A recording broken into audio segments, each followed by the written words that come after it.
Hello. My name is Liz Ashley, and welcome to my channel. Before we get into all the topics, just want to do a little self promotion. I have been going live every Monday, Wednesday, and Friday. So I don't have a set time, but I have been going live. So turn on post notifications, subscribe, all the things. I have a membership as well to stay in the loop. Today we are going to be talking about Ethan being upset that Hasan was in GQ. So we're going to read the article and then we're going to talk about, we're going to react to Ethan's video today. And then I'm going to watch Zohran's new video about Cuomo, which is really good. And then I have a couple other things that I want to go over. Yeah, so that's what we're gonna do today. My question today, I'm gonna do a question today. So my question today is, do you watch those like reality TV shows on Netflix? I sometimes watch them. It just depends. I definitely watched The Queer Ultimatum. But I was watching Perfect Match last night, and the guys, it was like the guys' day, and they went out and they like cheated essentially. And the whole time they're like, oh, they'll never know, they'll never know. And one of the girls that was friends with all the other girls was there. And so they're like, you can't tell them, you can't tell them. I mean, of course she told them. But anyway, I'm like, you guys are literally on camera. You're literally being filmed, and you're like, oh, they'll never know. They'll never know. What? Like, what? I'm like, you are literally on camera. Ridiculous. Just so insane. And they ended up taking them back, which I don't know. None of that's real, probably. Anyway, that's my question for today, because that just like blew my mind watching that last night. That they were like, they're never gonna know. Like, you're literally being filmed as we speak. Like, what are you saying? So do you watch those? Let me know. All right, we're gonna get into Ethan right now. So actually, no, we're not. No, I'm just kidding. We are gonna get into Ethan. So let me transition right here. Okay, so first, let's go over this GQ article. So Hasan was in. Oh, whoops. Again, one day I'll get it right. Hasan was in GQ, and so let's read through this a little bit. Okay, so Hasan Piker thinks America might be cooked. I just want to say, so okay, I'm going to go on a tangent again, but I do talk a lot. Anyway, so a lot of people I've seen, I'm on Threads again. I need to get on Blue Sky instead of Threads, because Threads is very blue MAGA a lot of the time. Blue and on. But I was on Threads, and there's a lot of people who are always like, this mentality of like America's cooked is like bad, and we need to stop saying that. And a part of me, I understand where they're coming from, and I understand, like, yeah, we can still fight back. We can still, like, I get that. I understand that. I think we should. But I also think that we need to be realistic about what's happening and where we're at in this country.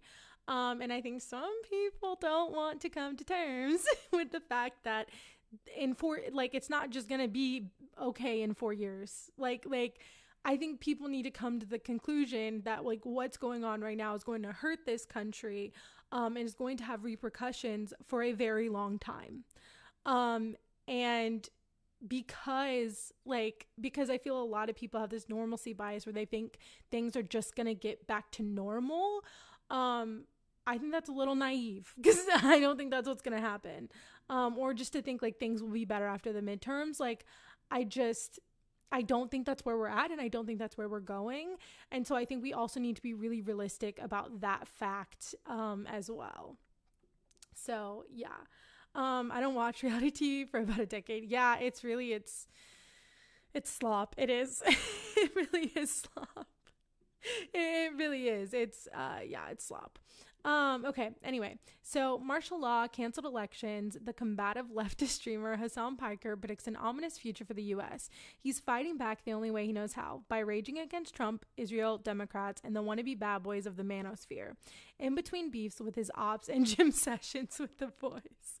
Everyone's like obsessed with him being like this like bro leftist, personality.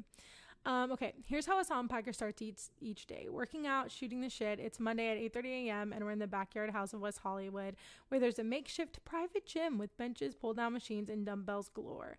This is where the 35-year-old political influencer keeps his thirsted... Okay, this is too much. No, come on. I don't really care about this, if I'm being honest. I don't care about that. Okay. Piker has no filter. That's one reason he's the hottest left-wing political commentator online. His management team, in quotations, consists of a single guy named David, so he basically has no leash and answers to no one. Every day, tens of thousands of people watch him dissect the news for 7 hours on Twitch, a typical stream involving him scrolling frantically while clicking on links sent by fans in his chat, reacting to the latest viral clips and headlines, dishing on his viewers, viciously sparring with haters. And then the America Deserved 9/11 thing is one of his most infamous wisecracks. When Rush Limbaugh died, Piker played a clip of a dancing crab in celebration. Oh, I was not watching that. That's really funny. Oh, I gotta say, I was a little late today because I was watching Hasan react to the I fell in love with my psychiatrist thing. I think I'm gonna talk about that on Friday. I don't know if I should. I feel like very in between about it. But God, I kind of want to react to it, but then I also feel bad about it because she clearly is not doing okay. So I don't know. We'll see. But yeah, it definitely was entertaining. Okay. Piker's one of a new breed of streamers like oh, come on. Why do they keep putting him in this category? And Ethan has used this recently on his stories. He's like, yeah, the Nelk boys put him in this category. So how much you want to bet in his video? He's going to be like, oh, they put him in this category. Okay, so Piker's one of the new breed of streamers like Aiden Ross and Sneeko who are shaping the worldwide view of kids who never watch NBC or read the New York Times. Okay, like, again. Why? And I'm sure people who, like, love Ethan are gonna be like, do you not see that as, like, a red flag or whatever? But, like, I think it's weird that other people don't understand, like, the difference between, like, Hasan and Aiden Ross and Sneeko. And also, like, Aiden Ross and Sneeko wouldn't be the people who would be watching MSNBC or the New York Times. They would be the people watching, like, Fox. So it's, like, it's just not a one for one. And so it's just kind of weird to me, but whatever. Whatever. Okay. So back to this article. This online mirror world. Okay. In this online mirror world, Piker is the himbo gateway drug, introducing a legion of kids to progressive ideas like Medicare for all. And then there's Gaza. Young people across America are calling out what they see as Democratic politicians' complicity in U.S.-backed war that is more and more widely being called a genocide. As Palestinians starve, Republican support for of the war has been taken as a given, although MAGA Congresswoman Marjorie Taylor Greene has broken the rank. Yeah, I mean, a lot of them are. A lot of people on the Republican side are still very much pro-Israel. Like Lindsey Graham came out today. It was like, Israel's my friend. How does he say Israel? He says, Israel. Oh my God. Anytime I hear Lindsey Graham say Israel, I just can't. I just lose my mind because he's Israel's my friend. Oh man. Piker has opposed Israel's offensive. Okay, I'm sorry. Okay. Since the start, it's the online arena where the most progressive but also most right-wing ideologies are taking hold now.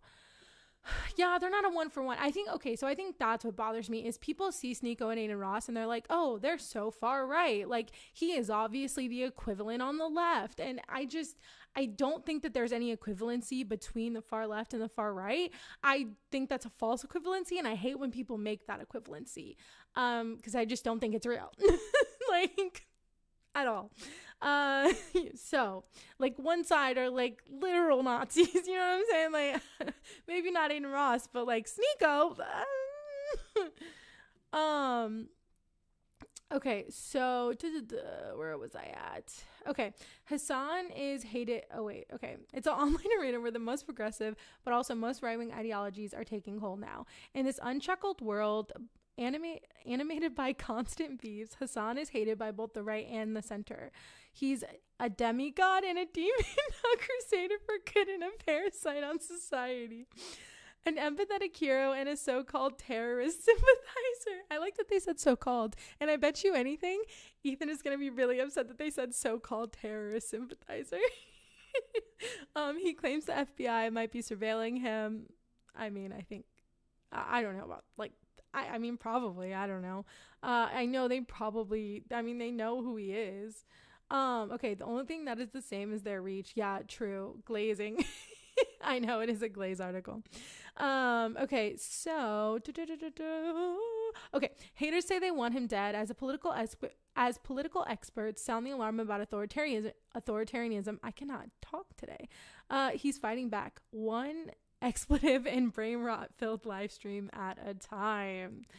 Okay, so I don't really care what he does during his day. Apparently, he says something about music. Well, I mean, I know his take on music. He doesn't listen to music. He's not like a music person. And so, like, apparently, I don't know, I looked through Ethan's video and that's one of the things. He's like, Hasan's bizarre take on music. I'm like, dude, come on. Like I feel like Ethan is just grasping for straws at this point. Like he's literally terrorizing a teenager in Yemen right now, like every day of his life. And anytime he hears the word roadblocks, he like tags Taylor Lorenz. I mean, it's just a little psychotic, don't you think? Like these people have stopped talking about you. They have stopped talking to you. You've gotten so crazy that now you're beefing with Anna Kasparian of all people. When you probably agree with her on a lot of things, just not Palestine. And so it's like she also doesn't like Hasan either. Ethan, does that change your mind? Does that change your mind? So I just feel like he's grasping for straws at this point. So he has to be like, oh, his bizarre take on music. Okay, okay, so I guess I'm going to talk about this last part, then I'm going to get into Ethan's video. Okay, so Piker describes his career as a protracted and so far largely unsuccessful effort to pull the Democrats to be more radical and to actually be progressive. While he's beloved by many leftists, he's often I swear I can read. Reviled by liberals, the centrists whose views are largely reflected by the party leadership. This became especially clear after the October 7th Hamas attack on Israel. You have a guy like me named Hasan, and I'm saying, no, you don't understand. Israel is very much the responsible party for October 7th, for like 75 years of brutal occupation and apartheid. And people are like, oh, you're a terrorist. And that hasn't gone away. Okay, so I was trying to find the music part, but I don't know if I can. Okay. Then they have him in the bathtub, and that's on the thumbnail of Ethan's thing. Okay. Oh, wait. Okay. I want to talk about this. During our interview, I try to squeeze whatever intel I can about Piker's romantic life, which is feverishly gossiped about on Reddit. I point blank ask him if he's dating Valkyrie, and the math. He looks freaked out. Oh, come on. Please don't put that in the article. Okay. Which is really funny because when they did like the brunch stream or whatever, someone asked him if he was like single, and he's like, and then he went to New York, and then someone asked him out, and he kind of just like avoided it. Oh, okay. That was funny. I really liked that. Okay, so let's get into Ethan's video because I think that's going to be a little bit more interesting. Is this the regular time for the stream? I don't know. I haven't figured out a regular time. I am so sorry. I really need to. I'm working on that. I need better I'm very bad at consistency. But I'm going to try to pick out a time and do that every single Monday, Wednesday, and Friday. So I apologize. I it's me. I am the problem. Okay, he got to farm drama to make content. Yeah, I can't listen to Ethan for more than 20 seconds. I don't know why people pay any attention to him. Honestly, yeah, I know. I just want to see what he has to say. I haven't really watched any of his videos in a while, but an article writer did that same thing to me too. The dating thing, that was kind of wild. The dating thing was kind of wild. Okay, so let's transition. Okay, and I'm about to play this video. So if please let me know about the audio. I kept the same settings as last time, and by the end of the stream I think I figured it out. So hopefully it'll be okay, but please let me know if it's not. Okay. So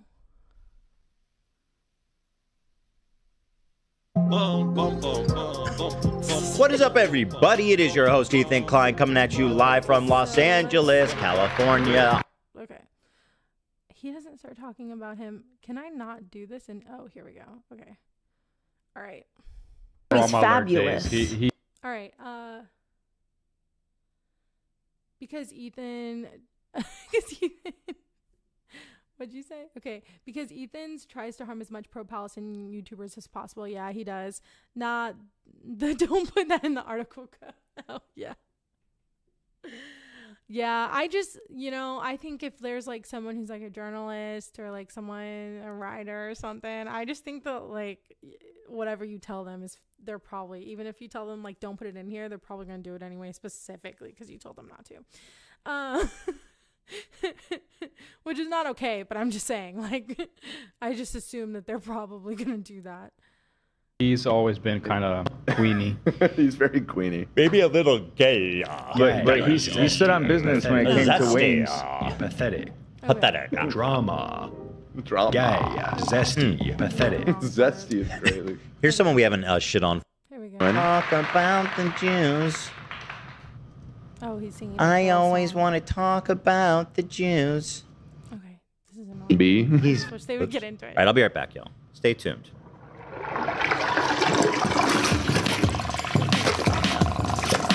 Oh my god. Raise my mic? Okay. Thank you. Let me know if that's better. I can also turn down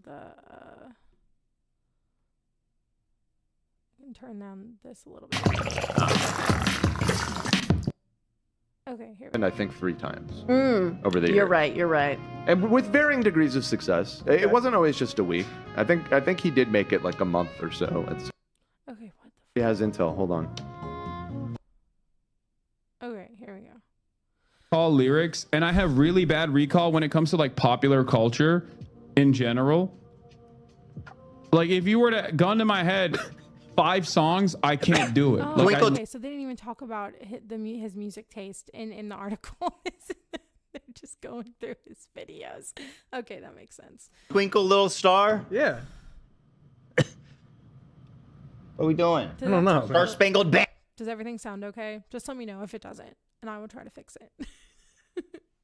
I feel really bad when it doesn't work correctly. Okay. Yeah. Anyway. literally can't do it. And this is not like a post-COVID parts of my brain I have don't understand what this has to do with anything. Like, why is he watching this? What does this have to do with GQ? holes in it type. Like I have always been this person. I am like I'm so. I don't know what it is. It might be because I'm like. Oh, okay, raise it more. Okay, let me see. I don't know if I can raise it anymore. Let me see if I can. I'll make the video.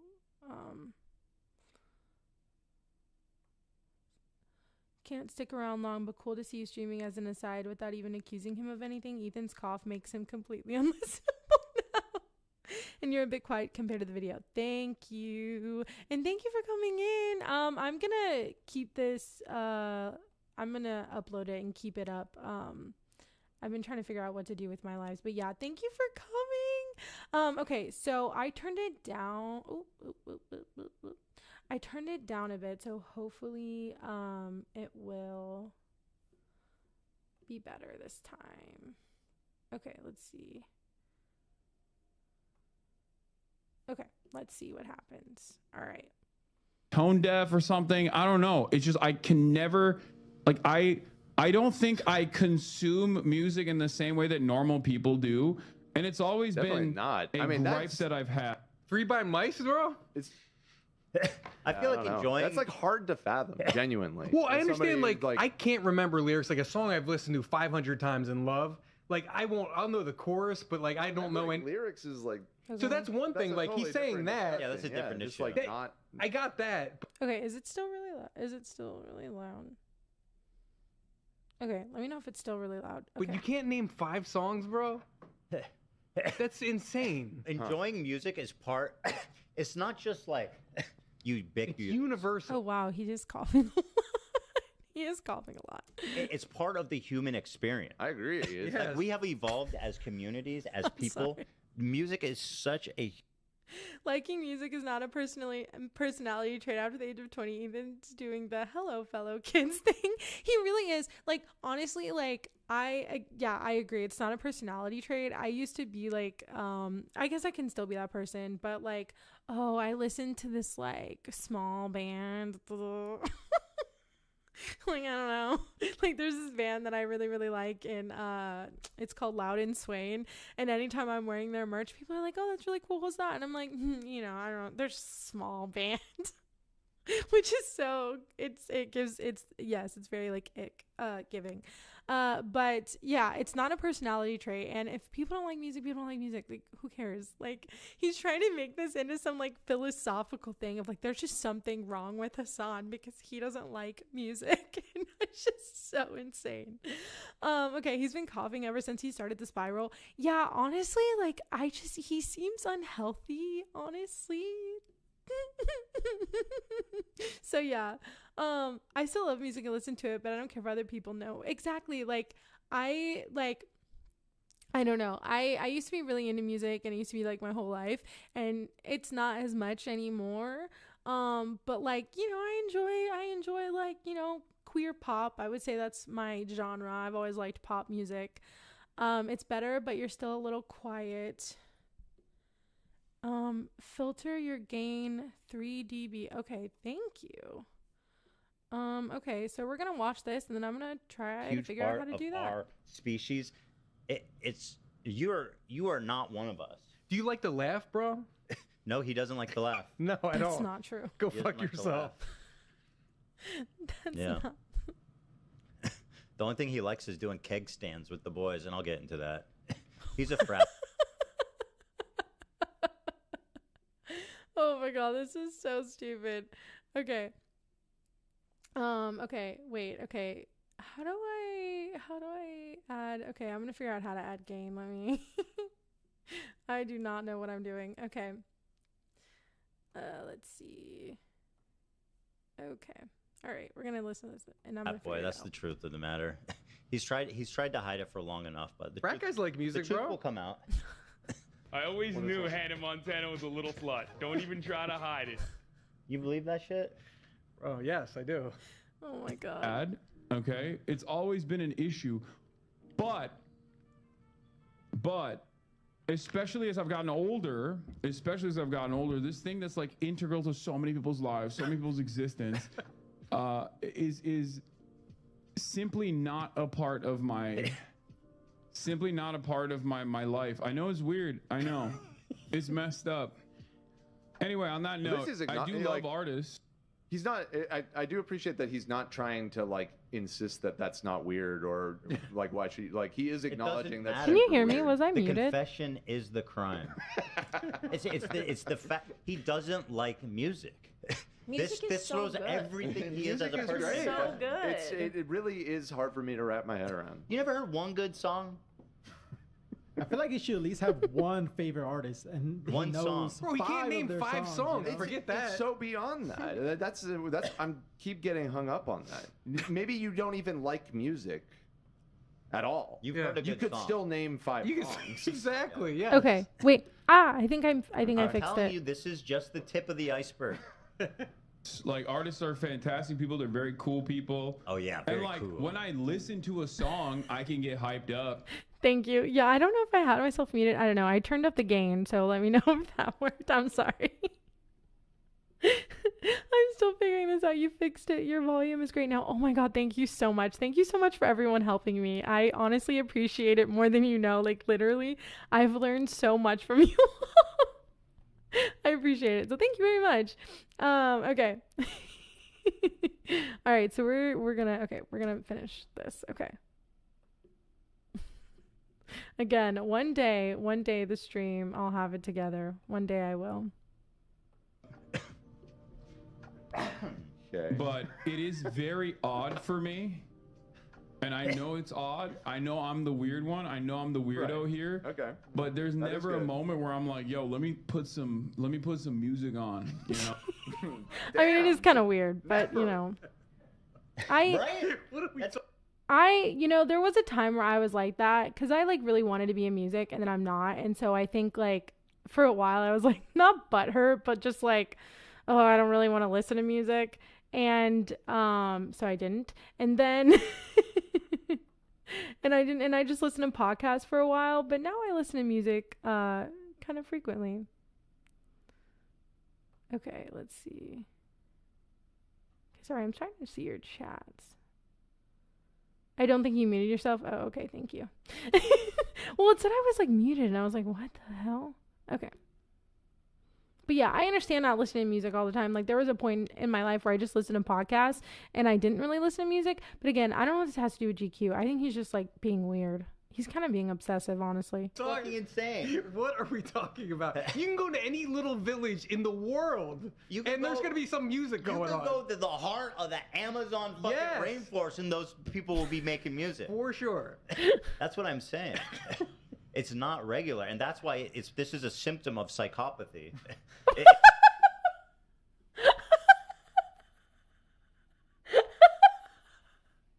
I don't think Ethan should be the one talking about a symptom of psychopathy. Because he's looking pretty psychotic right now, if you ask me. Okay, this is so weird. It is so weird. It's like really bizarre. I thought he was going to talk about GQ. That was literally his thumbnail. I have no idea what's going on. I only listened to Bill Burr for like a decade. I love that though. Like sometimes, you know what? I think maybe it's because I have ADHD, but sometimes you just get fixated on one thing and that makes you feel comfortable and safe. And so you fixate on that and you listen to that and that's what you like because it makes you happy. And then it changes, you know? And so it's just, I get that. There was a time where all I watched was Superstore. It's my comfort show. But Hasan spends all of his time to work. He could listen to music during his workout, maybe. Yeah, exactly.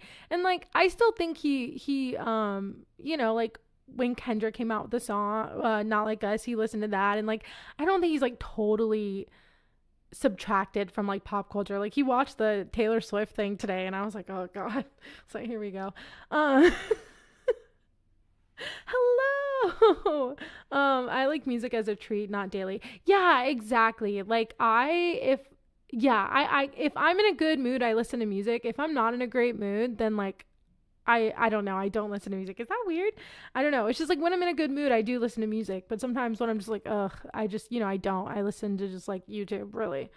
Yeah, I don't know. He's not a regular person. In a bad way. In a bad way. Just to be clear. Okay. I'm not regular. Far from it. No, you're not. At least you can admit it because I have said this before in a lot of other videos, but Ethan is like literally, he's like the most not like unself-aware person. I don't know, maybe that girl from I Fell in Love with My Therapist is, but like other than that, he is like one of the most unself-aware people I have like ever seen in my life. But in a good way. But in a good way. He is too much. He is way too much. Yes. No? Let me put some music on and listen to it. Like it's crazy. It's crazy that is not something that I do. At least he knows it. I don't know. I mean, I don't think it's that crazy, really. I think some people just like to listen to like podcasts or news or stuff better. It doesn't matter. This is like really weird. I don't understand how this is like their topic. Why aren't they talking about GQ? That was the whole point of this. Ethan looks so bitter. Like, he spent all night drinking and smoking, and now he's hungover and bummed out. I don't know. I just, like, he does look bitter, and it's funny because he does this anytime any mainstream media outlet covers Hasan. He gets, like, really upset. And it's just, like, I looked in the comments of the GQ, like, Instagram post, and almost every comment was like, Ethan's gonna be so mad, all this kind of stuff. And I was like, oh my God. It's so funny. And he just gets bitter, and there was oh man, I took a screenshot of it, but I didn't upload it to my computer, about this like commenter, and they were commenting, and they were like, I don't understand how all these mainstream outlets are covering Hasan. Don't they know he's a terrorist sympathizer? And then they're like, or there's just something wrong with us. And I'm like, yeah, man, I think maybe it's you. I'm like, if CNN, GQ, if all these places are covering him and they literally put like terrorist sympathizer in quotes, I think it might be you. Like, I think it's you.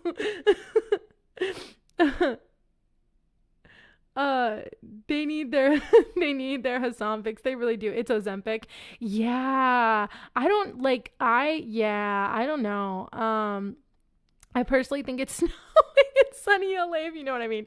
I think I might know what you mean. I don't know about that, but I know what you're saying. I know what you're insinuating. Because I've faked being into shit my whole life. That's what psychopaths do. No, it's not. No, it's not. I have ADHD, so I very much understand this. It's not what psychopaths do. No, it's not. It's when you're neurodivergent, and sometimes you don't relate to like non-neurodivergent people and what they're interested in, and so you have to like mask. Okay, I understand that. I've masked most of my life. Oh my God. Maybe Ethan should go to like a therapist, figure this shit out. They pretend to be a normal human so people don't suspect them. Yeah. He says, I've been lying to people my whole life about liking music to fit in. Psychopath. Okay. What's next? You don't like frozen pizza because it's for peasants? Oh, wait, that's true. I'm just curious, like, wait, what? He said he was lying before, like, Dan, what band do you think, if they said, like, he's trying to be normal, hey, what's your favorite brand, bro? Like, he had a fake answer to that question, I'm sure. I wonder what it would have been. Hasn't he talked about this before? I don't know. I don't remember. Because I don't care. Because I don't care. I don't care. Literally, like, I'm one of those people who watches Hasan for, I'm one of those news frogs or whatever. Like, anytime it's any other topic, I don't really stick around. Unless it's like online drama, then that's interesting. But, I don't really care. Like, I don't care about his personal life. I don't care about, like, I don't know. I don't care. And so it's like so weird that Ethan is so invested. Is so invested in like what he listens to, what he eats, his family, his old coworkers. Like, dude, again, I have said this before, but there is a thin line between love and hate. Okay, there's a very thin line. And I think that Ethan is a little bit attracted to him. My personal opinion. I've been saying that for like probably a year or so now, that again, there's a very thin line, right? And I think Ethan hates him and is like obsessed with him because he just doesn't want to admit that he finds him attractive. It's just the normie shit, probably. Yeah, I never wondered if Sam Cedar liked music even once. Honestly. It's just so weird to me. I'm like, I don't care. Like, I don't care. Like, I get it. People are parasocial. Like, I can be parasocial with, like, I don't know. I'm trying to think of someone. I can be parasocial. But, like, I used to be very parasocial with, like, Supernatural. Like, I was, like, obsessed. And I was a little bit parasocial then. But, like, since, like, but I don't know. Like, since going to, like, the therapist and stuff, I that's kind of toned down a bit. But it's sour grapes. I just want to watch him play Crusader Kings with Sam and Mac. Sam, def not. Yeah, that's the thing, is like, I do know because Sam talks about it that like he just doesn't know anything in pop culture. So he probably doesn't know any like new. And, like when they were talking, I remember when they talked about like Chaperone and her doing like and talking out about Palestine and stuff. He was like, I have no idea what any of this means.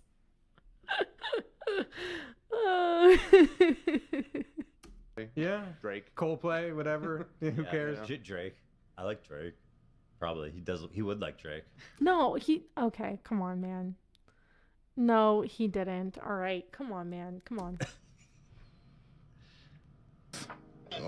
When I was younger, in order to fit in order to like appear as a normal, cool person. Literally Dexter describing his inner monologue. Today I went out and pretended to enjoy life and be a normal person so that they didn't realize that I was putting bodies in. That is not all. This is so insane. This is so insane. Oh my god. The ocean. That's what he did with them, right? He dropped them in the ocean. Yeah. Yeah. Miami. Why? Literally, I don't understand. Why is literally all of his employees are just like yes men at this point, okay? And I have refrained from criticizing them for a very long time, but like, come on, man. Like, come on. Oh, this is crazy. Shout out Dexter. You know they brought it back. I just again. He I started. tried to watch it. It was really He There's like said a- he might dude, want. it's He so started to good. feed them to Is the it really good? alligators. So they the one with his child was Okay. weird. Okay, wait. So they did Is he gonna that. finally That get to was GQ? okay. They kind of dropped the ball at the ending. That's what And I they did a didn't like. prequel. I don't know if anyone watched that, but this new reboot that's out now is really. What's the premise? What's it on? Okay, they're no longer like this is so weird. They talk about a son again. Do you still like Olivia? Yeah, I mean I do. Like I like Olivia, I like AB, I like Lena. I do like them, and I understand that they're like in a bad situation, you know, and I get that. But I don't know. I just feel like it has to be a toxic work environment. I just feel like it can't be a good work environment, but still, like, you know, you have to pay your bills, you have to get healthcare, all this kind of stuff. So like, I'm sure they feel stuck to some extent. So like, I get it. I understand like where they're coming from, where their thought process probably is, and they probably really are friends with him. But I do think it's probably a toxic work environment. I don't know, because like Olivia, like I've seen Olivia and I've seen AB and I've seen Lena like push back on him when they're talking about Palestine, and he is just so like rude and doesn't ever listen to them, you know? So I don't know. Yeah, I mean, yeah, I still like her. I think I know she started doing like her own lives, which I think is really good. I'm glad. Maybe, you know, I don't know. Maybe just start doing it on their own. I don't know. But yeah. So yeah, that's kind of my thought process on that. Okay, let's see. Are they going to talk about it? We called it. Absolute props. Do they ever talk Keep it about going. GQ? Keep it going. fucking face. Is very real, and the reason why Jay Prince had to step in and talk about not separating families, and this is like a theory that's been thrown around on Black Twitter for some time now. You're a member. I'm an honorary member of Black Twitter. They follow me on Instagram. Don't It's say fine. that about Just- yourself. That's already weird. Wait, didn't Ethan just say the N-word the other day? Didn't he just say the N-word the other day? Why is he like, why, what? Excuse me? Didn't he just do that the other day? Actually, that was another video. I forgot that I wanted to react to that. That was another video I wanted to react to, and I forgot about it. Okay. Pause that. Yes, LOL. That's what I'm saying. So, like, what are you saying, man? Obviously, he was joking, but, like, Jesus Christ. That's a weird thing to say about yourself, isn't it? I'm an honorary member of Black Twitter. That's not for you to decide. Oh, my God. I'm worried. This is wild. This is actually wild. This is actually insane. This is actually wild. Like, what the fuck? Where's your crown? Sorry, where's your badge? What? Did they give you an award? No. Do you have ID? You know what I mean? Yeah, so anyway, that's fucking fascinating. Wow. Okay. Is it? I'll say it right now. I love music. Did they ever even talk about GQ? Did they ever? Maybe they did in the very beginning. Maybe I skipped it. Okay, I did. Okay, let's see. His media tour he's been featured on GQ. Yeah, so he thinks that Hasan is paying for these media placements. He's like, yeah, he's paying like $20,000, and it's like, yeah, Ethan, are you speaking from experience? Because isn't there this one like journalist or whatever, this guy that he's paying to keep talking about like Hasan and stuff and talking about Ethan? There is someone he's paying to make articles like that, and he always uses them as like evidence. He's like, look, because I think he used it as evidence when the fake American aid place took over and started giving aid in Gaza. He literally, like, I think he had that guy write a freaking article about it, and he's like paid them to do it, and then like getting upset with Hasan because he doesn't, like, he's obviously like rightfully criticizing them. Yeah. Ethan's like the king of projection, honestly. Now, I've mentioned a few times in this article, and it is quite possibly the most... The lyric was supposed to be tell him, and he mumbled it, so it's hard to tell if he said tell him weird or got the lyric wrong and said the N-word. Oh, okay. Yeah, I might watch that. We'll see. I know people have been reacting to it. Yeah. Embarrassing. Cringe fucking article I've ever read. It's oozing with self... But it sounded real sus. Yeah, I believe Ethan would say it is a thing because he said it before. And also, like, I don't know. I don't think Ethan has ever, like, gone to the left or has real, like, rooted values on the left. I think that he goes with the flow. And I think he does whatever he does for attention and content. And I don't think he has any real held beliefs. And so I think that now that things are turning more right wing, he is more than happy to be misogynistic, be racist, be whatever, because I just don't think he cares. I think his number one priority is content, and I just don't think he cares about anything else. And so it wouldn't surprise me really at all.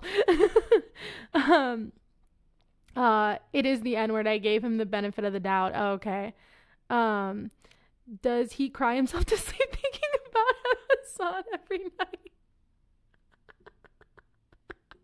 Literally, I think, like, this man must think about him so much, like, so much. And again, that's what I'm saying. Like, when you are this obsessed with a person, like, there is no way you are not attracted to them. Like, you just cannot convince me. You cannot convince me that that's not why he's, like, obsessing over him. Like, you just can't. Like, I really believe this so much that he just either doesn't want to come to terms with that it's like a Hasan that he's attracted to, or he just is like doesn't want to come to terms that it's like a man he's attracted to.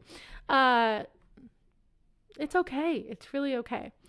Yeah, I think he goes whatever he thinks is the popular culture. Yeah, me too. Yeah, I don't think he actually, because he will use the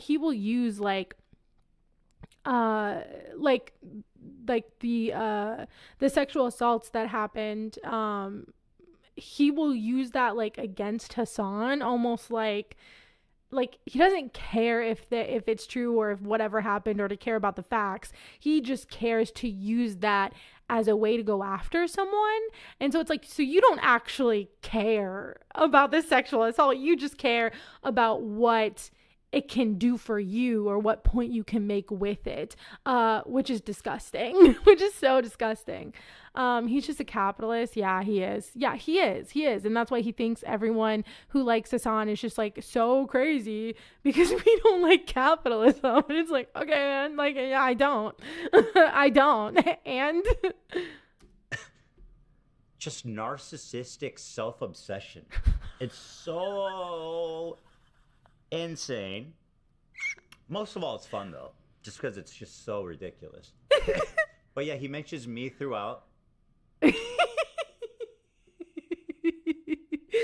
And of all the PR articles he's done, what is this, like the 10th in like PR articles? No, what is happening is everyone in mainstream media, did Hasan write the article? No, he didn't. That's the crazy part, is what's happening is mainstream media, and does he not know how journalism works? No, I don't think he does because people like that are not going to cover Ethan. They're just not. And the thing is the mainstream media and the mainstream press and the mainstream kind of like left or center or whatever the hell, they think that we need to find a Joe Rogan of the left. They think that if we just did more podcasts, that everything would change, which is not true. The Democrats just need to be better. But they're not. Like, that's just the whole crux of it. But instead of actually having some like policies or like having a backbone, they're just like, let's find more people on the left in media. And so I think that's what's happening. I think all these mainstream outlets are like, hey, well, this guy's a leftist. He's in, you know what I'm saying? And so I think that's the point of this. I think that's why this is happening. And it's not PR. It's literally just like, this in this moment in time, people are looking for someone like Hasan to be the person on the left to be like, you know, Joe Rogan or whatever.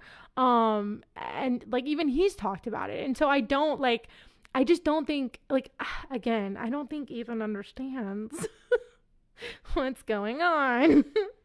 Like politically, you know, societally, like I just don't think he gets it. And so, because like I'm sure he like obviously he agrees with the Democrats on one of the biggest schisms in the party. So obviously he has no idea what this moment, like what is happening in this moment. 3 months. Like actually, probably like 4th or 5th. Yeah, the amount there's been a lot. Been really nuts. I gotta get whoever his PR rep is. I mean, him or her are killing it.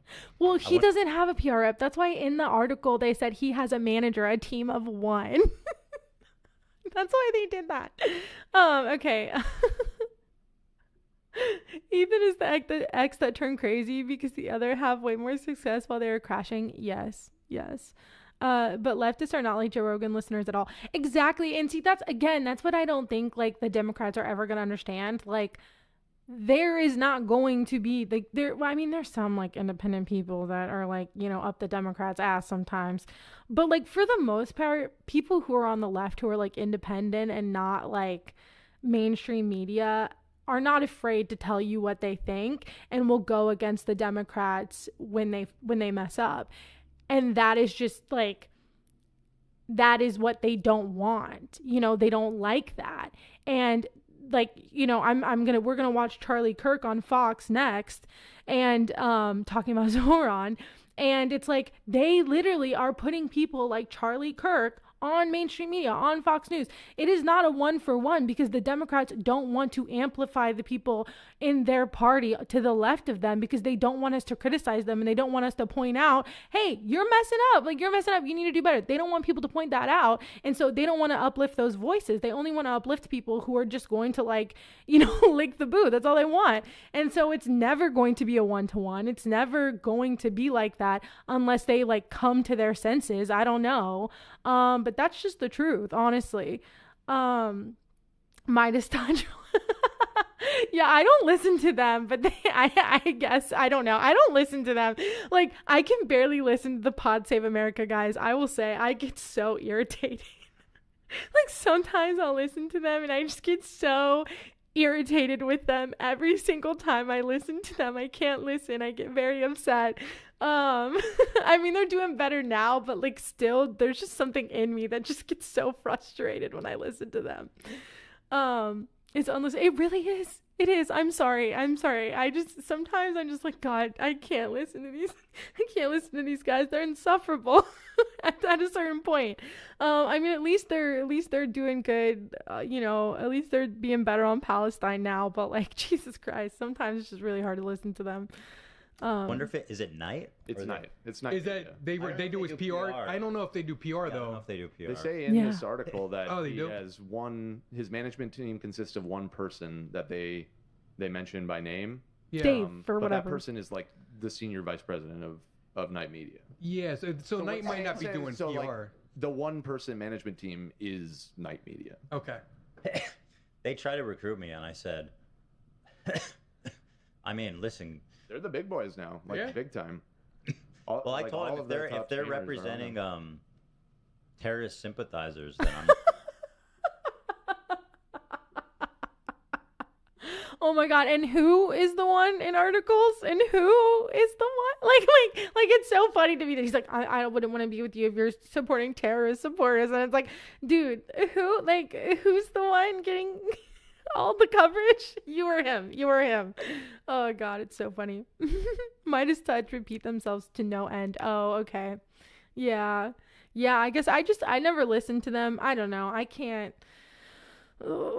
Like I really like I've Had It podcast, and that's probably the most like liberal-ish podcast. Like I don't know, they don't like when people call them liberals, but like I do think they have some liberal takes, but I do really like them, and I think they're fun, and I really love listening to them, but they're like the most like outside of that, it goes just more to the left. Like I can't really listen to anything past them, because other than that, I just get frustrated. And I'm just like, I'm not interested in partnering with them. Did you actually say that, or is Yeah. this just your retelling of it? I said, you want me to join? Get rid of Hasan. The truth is, they should not be working with him. He is a disgusting, fucking toxic force, and like nobody should be working with him. That's the crazy thing. But anyway, and it's so crazy because he is saying this literally, like he's saying this because his feelings are hurt. He's saying this, and this is all stemmed from Hasan correctly telling Ethan that what he's saying is messed up, and that people are going to see it that way, and that he doesn't really know what he's talking about, and all this stems from that, right? And it's crazy because a lot of people, like society in general, is coming to understand what Hasan and everyone has been saying for years now, right? And so it's crazy to me that he's still mad, and he's still like he's still talking about this and doing this when literally everyone in society is telling you that like what Israel is doing is wrong, and you are excusing what they're doing on a daily basis. You say you're pro-Palestine, and then you say you're not pro-Israel, but literally every single day all you do is excuse their actions. That's all you do, and you parrot their propaganda, and that's all Ethan does every single day. And yet he wants to sit here and be like, no, I'm anti-Israel and I'm pro-Palestine, but I hate Hasan and he's a terrorist sympathizer. What? Like, no, people see through that bullshit now. And he's like harassing that Yemeni teenager. He's like harassing him. Apparently he's having trouble like traveling because they think he's a terrorist, because people like Ethan and his followers have been saying that, and I'm sure they reached out to whoever because that's what they've been doing.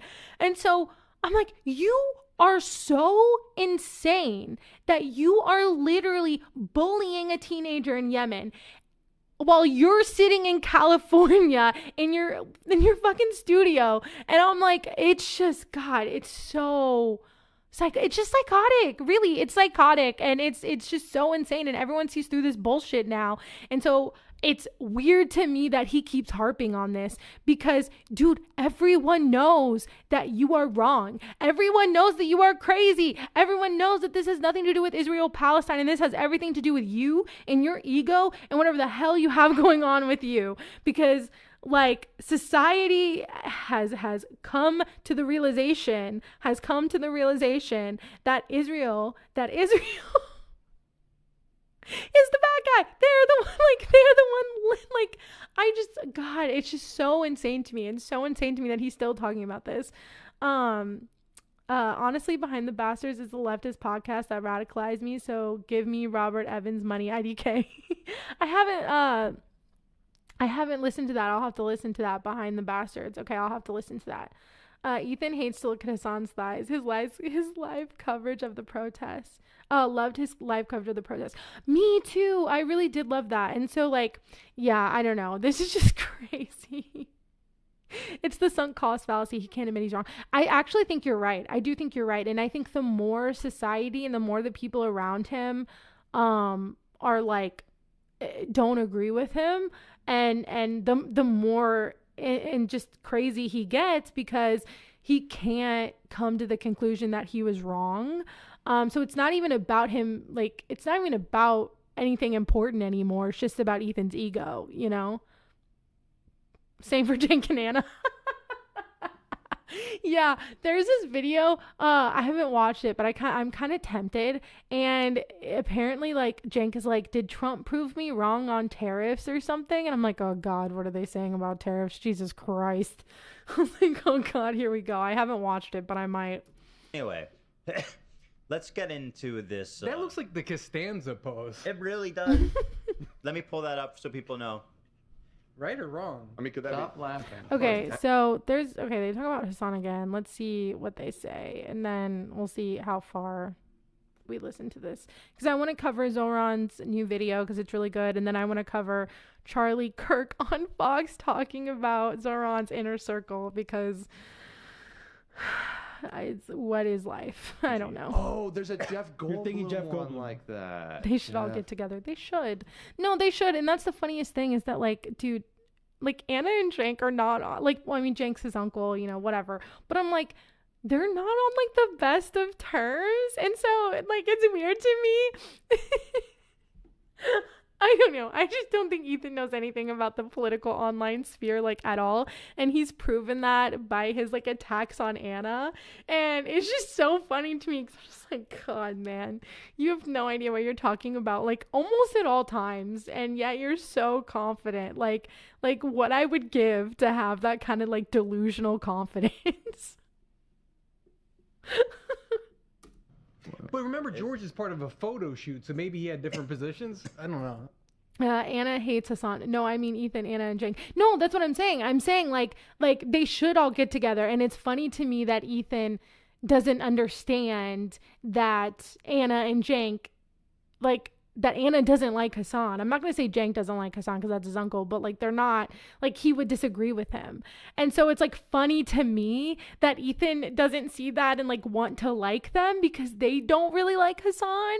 But instead, he's not, like, he doesn't see that because I just don't think he knows what's going on. I don't think he knows. You know, I think he just knows that they were past coworkers. And so because they have proximity to him, he's going after them. But I don't think he understands. That was the funniest part to me, is that I'm like, Anna is going down the right-wing pipeline. Anna doesn't like Hasan. So, like, you should kind of be like, you should like her. I don't know. Like, it's weird. It's very weird. The crash outs are so similar, actually. Yes. No, it is. They have Twitter brain. It is. No, the crash outs are so similar. And it's funny because I've been covering, like, Ethan and Anna at the same time. And the crash outs are incredibly similar. Incredibly similar. It's because they can't admit they're wrong and their ego's too big. And I do think it has a lot to do with just, like, money and clout and, like, where they see the trajectory of the country going, and they would rather, like, follow along than be, like, contrary. I mean, Anna and Cenk will still be contrary sometimes, but they do have a much more right-wing framing on things. And I was actually going through their comments of a video today, and it's so funny because you have all these, like, libertarians or, like, center right-wingers or whatever the hell, and they're like, wow, I thought I would never agree with 2IT. Wow, I actually agree. And I'm just like, and they say that, like, the left left them. No, that is not what happened. No, this is the... Oh, you're saying, yeah, maybe potentially. I thought he wanted to sneak the photo in because he was Right, Yeah. Sneaking it in To the because he wanted girl. to turn her on. But then the guy saw it. Yes. Looked at him. Yeah. Okay, I don't know what they're talking about. Jeff Goldblum. Okay, I don't know what they're talking about. I don't. Let's see. Personal freedom. Oh, okay. Like freedom of speech and Cut freedom that shit of out, family bro. and press and I mean, that's what liberal democracy is. The liberty. Do you know? Liberty. Do you know? Okay, I want to hear what he's saying right here. I'm gonna take it back a little bit. Slightly raising his voice. I won't even. I think even raising your voice is a stretch. And he goes, "Stop yelling at me." He gets all fucking. He recoils. I was like, bro, just go back to cum guzzling. Jam and overzealots. He also trying to mentor new established Dems influencers like Dean Withers and Harry Season. Which is bizarre because I remember this was happening on social media. Hasan talked to Dean for the first time ever like a month ago. Yeah. I told Dean personally, he said, 1, stop with the liberalism shit. Cut it out. Become more leftist. And 2, try to do things that are not just debate focused. He says, they're not listening to me, so who knows? Clearly, his tutorship is being taken seriously. Sounds like it. No, it's because Dean probably gets a lot of views from the debate content, which I can understand. It's very reactionary. It's very I guess it is reactionary, and it's just very like combative, and I think that's what does well on the internet today. And so I understand like why he's doing that. I don't really think debates are that helpful either. My family's very conservative, and anytime we talk about it or have arguments about it, neither of our minds are changed. And it really just makes things worse. Not saying don't push back on people that are wrong. You still should do that, and I will continue doing it. But for like content, I understand why it does well. So I understand why they're not listening. And I don't know. I don't know why they won't. I think eventually they maybe become more leftist. I think a lot of liberals are kind of starting to see the light. I guess, I don't know. Maybe we'll see. I think some of them are. I don't know. I'm worried that people are going to fall for like the Gavin Newsom thing. People are not falling for Pete Buttigieg, and they're actually starting to call him out, which makes me very happy because I am not a Pete Buttigieg fan. And so, yeah, I don't know. I love how you guys know he goes, stop with the liberalism. Yeah. Are you talking about like personal freedoms and like freedom of speech and freedom of family and press? And I mean, that's what liberal democracy is. The liberty. Do you know liberty? Do you know guys know what liberty means? Here, I'll define it. I don't like see, and this is why I'm like, Ethan doesn't know what he's talking about. He has no idea what he's talking about, because the problem is in America, liberalism is basically just like neoliberalism.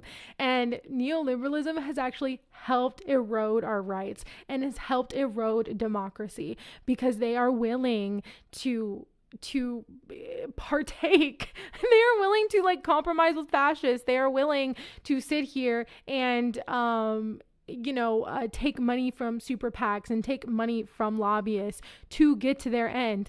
And that's the problem. And so that's why he's saying they should become more leftist. But Ethan, I just don't think like Ethan, see, and he's been on this for a while now. They're like, oh, he's not max leftists, but he like these extreme leftists.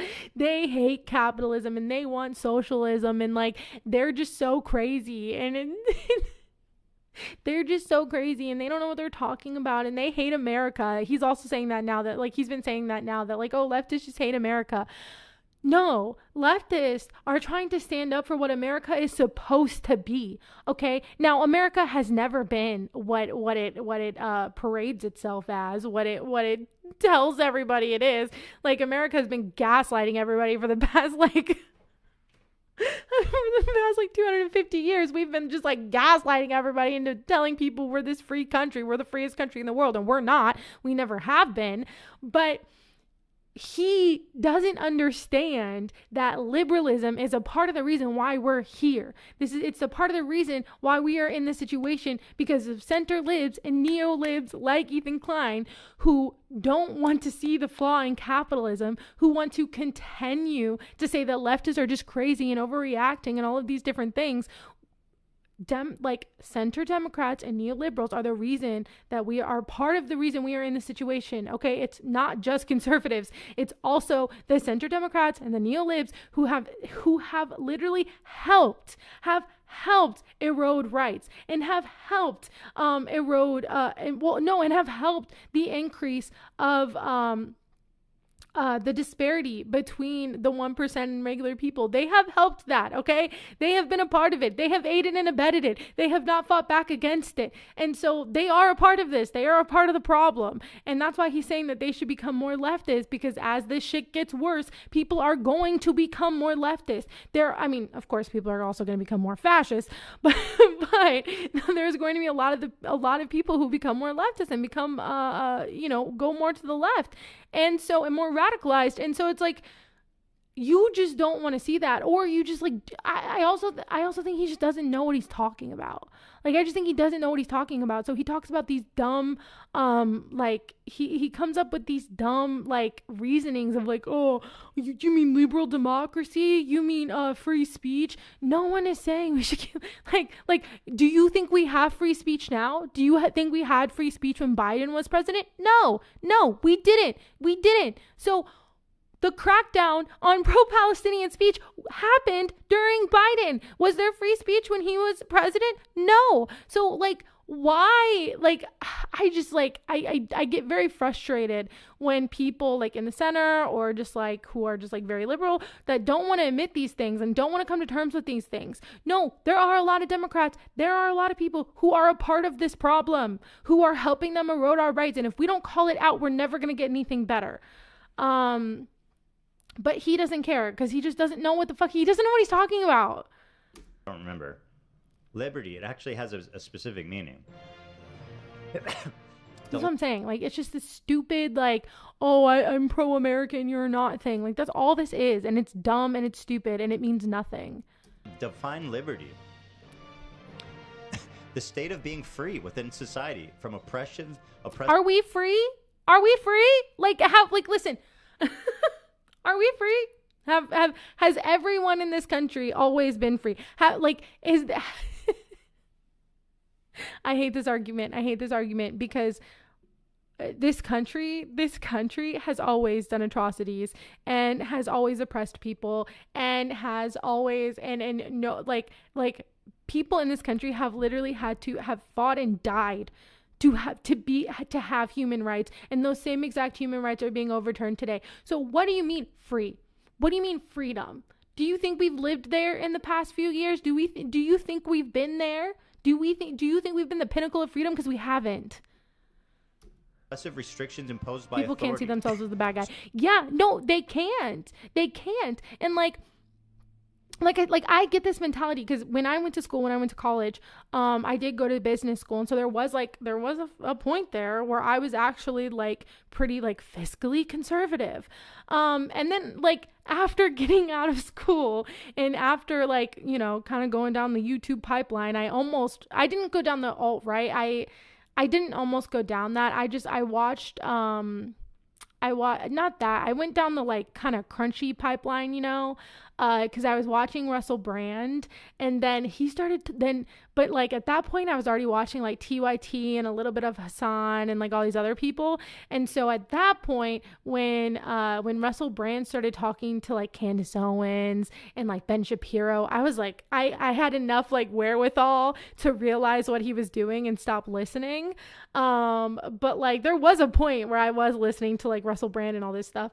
It was never like, I always hated like Ben Shapiro and Candace Owens and always thought they were like horrible, but there were like people who were like on the outskirts that like I still like, you know what I'm saying? But then I quickly got out of that and like it went from like TYT to like Hasan, and then Majority Report, everybody like that. Okay, during the COVID. Yeah, that was actually when it was, because I spent so much time on home and online, and that was my trajectory. Yeah. So actually like, that's like, and it's actually really funny because what got me into the left-wing pipeline was like Jarvis Johnson. I love Jarvis Johnson, and I listen to him all the time, and Curtis Connor, and they are actually who like I started watching on YouTube first, and then they're called Watcher now, but why can't I think of their names? They're the ones who do Puppet History. I love Puppet History, and so I watched all three of them at first, and then I kind of got into like the left wing pipeline from there. But yeah, that was during that. For me, it was Contra. Oh, I love that. I am very disappointed by her Palestine take, but I do love that. Free Palestine. Yes, free Palestine. Okay, let's. So just to be clear, guys, Hasan is against that.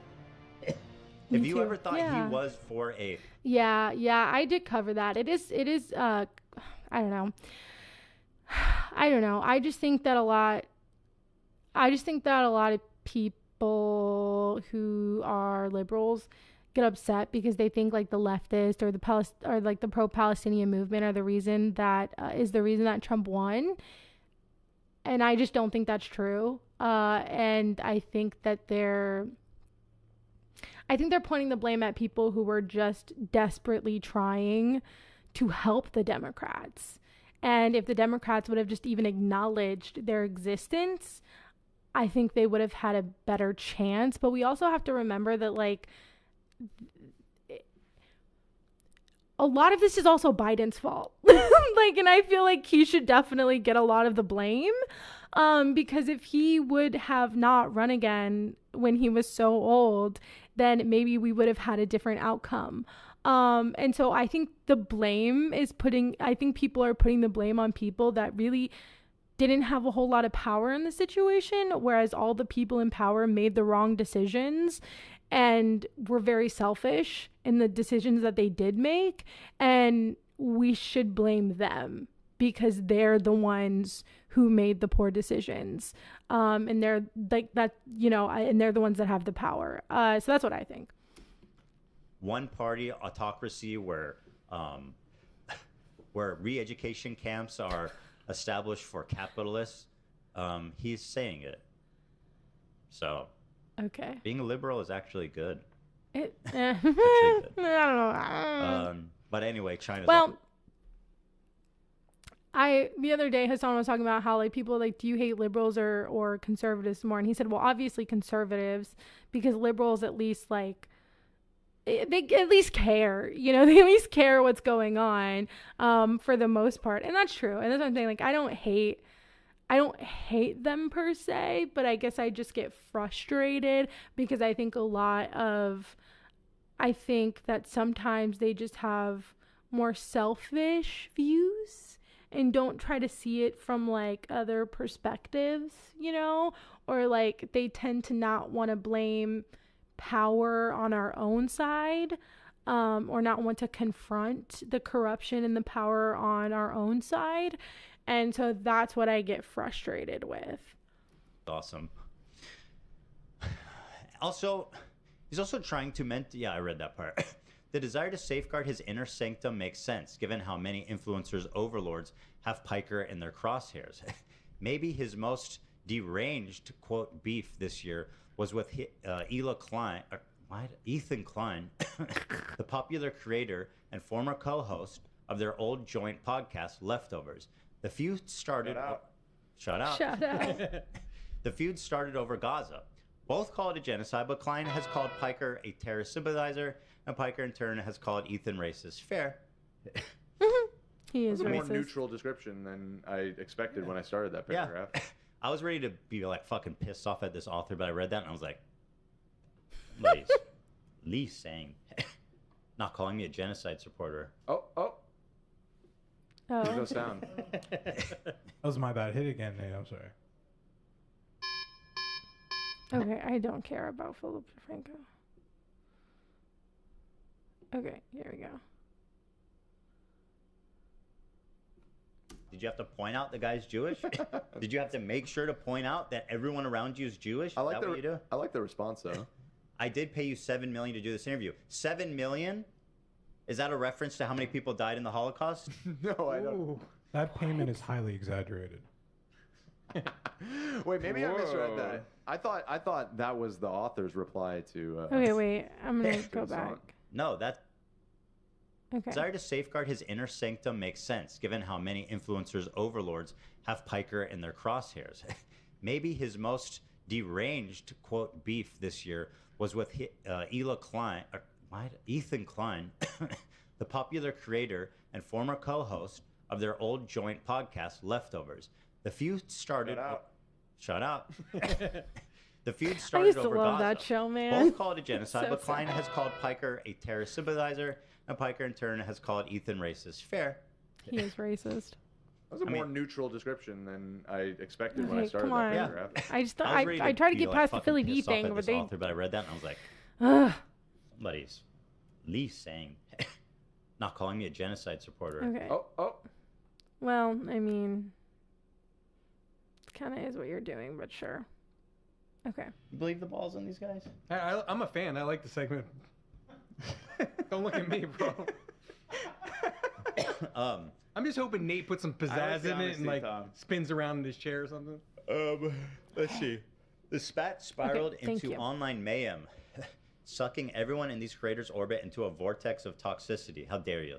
Klein will quote... Yeah, that sounds accurate. Yeah, I'm fucking. I mean, it kind of was accurate. It was accurate. I mean, I can't say anything. I was a part of it. I definitely talked about it. By the way, Drowning over here. By the way, don't recall being reached out to by this quote-unquote reporter if he wants to talk about our feud. You never check your email. It's You probably never in leave there. the house. That's not true. Check it. Lena, you check my email all the time, don't you? She's gone. I have the front-facing email. She's not to look here. through all the You might time. have missed No, the you have email. that. Yeah, you email me back all the time. Well, hold on. You have access to my work email. No, I know. Who is Why would I this have guy? access to that? I don't see it. No. You answer my emails. That's Oh, so hold on. Lena's supposed to be checking it. Someone's checking that. okay. The emails that come in from the YouTube address I get. Because you get like a bajillion emails a day, so it's possible to slip through the cracks. Oh my I'm God. not Who saying they cares? did Who reach out, it's cares? just- Nobody I cares. don't think you know that. Jesus Christ. I doubt they reached out. I'll say for the record. Okay, fair enough. But I'll look. Ethan Klein will call you a... He says Klein will quote... He always blames. Yes, he always blames other people. It's Lena's fault, of course. Yeah, I know. He always blames other people, like, consistently. Call you a token Jew after this interview comes out. I didn't know he was Jewish, Hasan. Did you point that out? Did you have to point out the guy's Jewish? Did you have to... No, he was just saying what you said, because you've said this to literally every one of Hasan's friends that he's had on. Every single one of Hasan's friends that he's had on, people like Jewish Voices of Peace, Jewish Voices for Peace, he has literally called a token. Like, you've done it to everyone, man. You've done it to everyone. You've said it to Matt Lieb. Make sure to point out that everyone around you is Jewish. I like is that what you do? I like the response though. I did pay you $7 million to do this interview. $7 million? Is that a reference to how many people died in the Holocaust? No, I don't. Ooh. I That don't payment think is so. highly exaggerated. Wait, maybe I misread Whoa. that. I thought that was the author's reply to Yeah, it was. to Hasan. No, that's Hasan making other way a around. joke about fucking paying Jews off. He goes, so let's clear this up. I'm not calling this guy a token Jew. I'm once again analyzing Hasan's own words. Because he is his biggest snitcher. He is his... You've called everyone around him that. You've literally called every single person online who is Jewish and also pro-Palestinian that. What are you saying? You've been saying it for years now. Like, what? His biggest off. Matt Bernstein, I love him. He is one of the, like, he is like one of such an amazing creator. Yeah, Matt Lieb is also amazing. And you've called both of the Matts tokens, okay? They're not. They're like, dude, you've called literally you've done this so much. Like, he said that because there's literally a track record of you doing it to literally everyone online. Klein will call you token Jew after this interview comes out. In other words, he goes, hey, Jew boy. My interviewer, little Jew boy. Bro, that's insane. That's insane. He's calling him out. Did you guys know my interview is Jewish? And by the way, you know how I got this? I paid you boy $7 million, who's Okay, I don't know if it was Hasan or if it was the reporter who said that, but if it was Hasan, he was probably talking about how Ethan said that he was paying to get these placements. So it was a joke. obsessed with money. Big Oh my God. No, this is literally so insane because Ethan has said all of this shit. Ethan has done all of these things. He is just making fun of the shit you have literally said. knows, he said. He same I to didn't say see between that. the You lines. have his Between the most lines. amazing Between the ability. lines. There's not enough If you read space. between the lines. There's Yeah, no. Now, like, at least his crew is being like, yeah, read between the lines. What? This is insane. This is insane shit. not enough space between those lines for that. This is an not. interesting analysis. That's an interesting analysis. It's a fucking crazy analysis. This is too big. Why 7 million, bro? That's suspiciously close to the amount of Jews that died in the But it's really 100%. not, though. Why 7 million? That's just a random number. Yeah, that has nothing to do with the Holocaust. Exactly. Everything else you read between the lines, but There were I'm 6 reading. to You're 7 right that million. it's a random number. No. 6 to 7 million Jews died in the It's Holocaust. six. I think Everybody knows it's 6. Hold on. Let me fact check. it's like 6.8. Yeah, You it gotta might round actually up. be hold on. But everybody says 6. Well, maybe fucking. That's a lot between the lines. No, that is What like, the hell? that is reaching so far. It's literally insane. You can't give me a number? Give me a number. ChatGPT. It says it right there at the Stop top. looking at It literally ChatGPT. first Oh thing, my 6 God, I million swear to Jews. God. 6. Google's an ChatGPT and AI is literally going to be the death of us all, and not because it comes sentient, but because it's literally going to drive everyone into psychosis while literally using up all of our resources. Ah. Myron goes, oh, really? You don't know the exact number? Myron goes, when I was talking to him, he's like, oh, 6 million Jews died. Exact 6 million and no more? I was like, It's an estimate, No. bro. What is he talking about? No, he that's not literally, what we meant. they think that. They think that. Okay, well, Myron thinks that because he's like an anti-Semite, so. Yo, It's people- exactly 6 million. Yo. That's a swastika. 6 million, 7 million, 6, 7. I have no idea what they're doing right now. All right, let's see if any more of this is. Let's see. I do not know. She's like, he's so hot and he's perfect and he's just so hot. She was talking to that guy, Matt something. He has a podcast. Matt Lieb? Oh, Matt Bernstein. He's talking about Matt Bernstein when Taylor Lorenz was on Matt Bernstein. I think that's his name. I'm pretty sure that's his name. I love him. I think he's amazing. I love him. And his name's Matt. I'll look. Right. I'll look. Yeah. Some guy named Matt with He's a gay, podcast. if that helps. Okay. Yeah, he is gay, Ethan. For someone who likes to call out people and be like, wow, why does it matter if the interviewer was Jewish? Why does it matter if he's gay? Gay Matt Gay podcast. I think people know Let's exactly try. what I'm talking Gay about. Matt Yes. podcast Taylor Lorenz. Yes. Just type in that. Okay, I think I found it. There you Yes. go, man. Wow. Follow that shit I up. think I found it. And Zach, you gotta grab this boy. He's Taylor Lorenz. his obsession with Told me Taylor Lorenz that I was- is really out of hand. Psychosexual obsession with Hasan for making fun of her wanting to fuck him. Roll it. No, he does. No. Ethan does have a psychosexual obsession with him. He does. No, he does. I will die on this hill every day of my life. He does. He does have a psycho obsession with him. Okay. Taylor Lorenz admits that she thinks he's hot. Ethan can't come to terms with the fact that he thinks that he's hot, which is why he's like in like some type of psychosis. Okay. Well, I haven't found it. I just. Oh. I found the podcast, but it's Right. like it's an hour long. We're so- quick, but we're not that quick. Yeah. It's. I just what's think I clipped? found the thing that you were talking It's about. clipped somewhere. Okay, I'll keep Yeah, looking. because he posted it In on the meantime, Instagram. 'cause I think this is important. Because he's posted it Get a on load of this Instagram. proletariat. This guy is a communist. He makes fun of me. Doesn't pay his employees or his mods, by the way. And he fucking looks down his nose at frozen pizzas. Yeah. Also, yes, you are insane because this entire thing that we're doing is insane. Well, you haven't even tasted it, you classist pig. Yeah. I'm putting your head. I was speaking the truth. People didn't want to listen at the time. I was like, you were being. They weren't ready to hear it. Unironically, I was like, this is weirdly classist for someone who's like a socialist. Frozen pizza. Yeah, I mean, Not liking frozen pizza. Oh my god, this is insane. Like what do you eat at home? Caviar? Yeah, frozen pizza. What do you walk when you drive around in your Porsche in your $5 million house and eat caviar? Is that What? Like, what about Ethan, man? Like, what about Ethan? Like, I just like Ethan's talking glass house, man, glass house. what's going on in a golden spoon? And at what point does it stop being like, oh, we just like having nice things, and you being just like decadent bourgeoisie?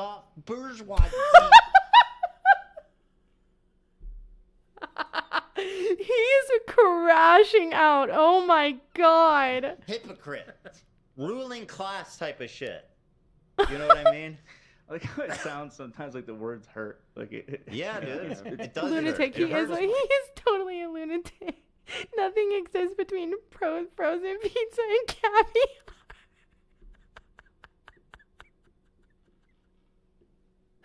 I mean, this is insane. Like, frozen pizza's okay, but I think we can all admit that, like, it's not the best. Like, I don't know. Like, what the fuck? It hurts. It's an inhaler, bro. I did. I gotta hit that, bro. I'm sorry. Okay. It says the amount of dose. Frozen is exactly the same. It's just so weird to like base that. Like, dude, it's so funny when people say that because I'm like, at least he's like, you know what? Like, you know, listen. I'm not a fan of like the consumption culture. Okay, I do fall for it sometimes, but I'm not a fan of it. But it's funny when people use that like against people who are like leftist or whatever, because one, we still have to exist in this society, and two, at least he fights for things that are like pro-worker, and at least he does that work. Like, Ethan is literally just sitting here creating a toxic environment for all of his employees, and then wants to sit on his high horse and act like he's totally different. Like it's so ridiculous. Like, you're literally a capitalist. You say you're a capitalist. You don't seem to care about anything that he's saying. So what makes you any different from what you're criticizing? If you had the choice, frozen emos. Oh my god. Okay, that's some St. Louis shit. My uncle actually gets frozen emos because he loves emos so much that he gets frozen emos. Okay, that I would say is an exception. That's an exception. I will give you that exception. Frozen emos, I'm sure, is very, very good. I'm sure it's very, very good. I get like the Daya, I don't know how to say it. It's Daya. It's like the dairy-free ones. They're okay. You know, they're okay. I like the flatbread ones better than like the frozen pizza ones. But I will say, even frozen pizzas are getting expensive in this day and age, okay? Even frozen pizzas are getting a little bit out of hand, all right?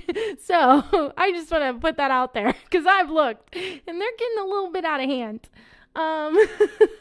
Yay. Yeah, no, it is. Yes, it's such a thing as fresh pizza, which is not that expensive and 100% better. Yeah, so like there's also this place I really love here in St. Louis, and it's like a $5 slice of pizza, and it's a huge slice of pizza, okay, and they're amazing. So like, you know, I mean, it's just kind of weird. Gotta get them on sale. Yeah, I only get that one brand of frozen pizza usually, but I have looked at other ones, and it's just kind of, I'm like, this is kind of crazy. It's getting a little out of hand right now. Like, sometimes Domino's or Pizza Hut might even be cheaper, you know what I'm saying? Because like, it's like, yeah, I don't know. Think everything is just very expensive right now. Like, just like across the board, everything is just very expensive. So this argument is kind of silly, actually, to me, now that I think about it. else does I have left? 91. Oh, that's kind of cool. It'll get worse. It is going to get worse, and I'm actually really terrified. And I'm most terrified about student loans. And my dad's like, well, you should trust them. I'm sure they'll figure it out. And I'm like, like literally, I'm like, I don't trust them. And I'm terrified for the future. But, you know, here we are. Handy? That is handy. Very handy. A guillotine. Pizza across the board is the LOL. you know, Yeah, sustenance of yeah. the proletariat. Having Bro, it pizza's be expensive, dude. having it Once be, again, out of touch. Pizza is expensive. It's that's a food you have to have friends with. You go in on. You treat yourself. Not if you cook coupons. You can get a hell of a deal at Domino's with the right coupon. Little Caesars, they cost like. Oh, and nothing. Little Caesars is Little a good one, too. Caesars. You can get like 20. Exactly. That's what I used to get when I was younger. Little Caesars, because that's. See, I think Ethan is the one that's actually really out of touch. I think Ethan has no idea what it's like to be a normal person, honestly, truly. And I think Ethan, because like, haven't they done segments where he has to like guess how much something is and he doesn't know? I'm like, dude, I think you're really the out of touch one, man. Like, I think you are very out of touch. I don't think you understand. Pizzas. But that true. basically For is $5. frozen pizza. Little, Yeah, you know, Little Caesars is, it's, you know, it's not the best. and I'll kind tell of you, like on the I same fuck level. with Little Caesars. I'm with you, Ethan. it's I fuck good. with You got you. the dipping. No, it's not. No, it's not. No, it's not. I used to eat it all the time. It's okay. I wouldn't say it's like great.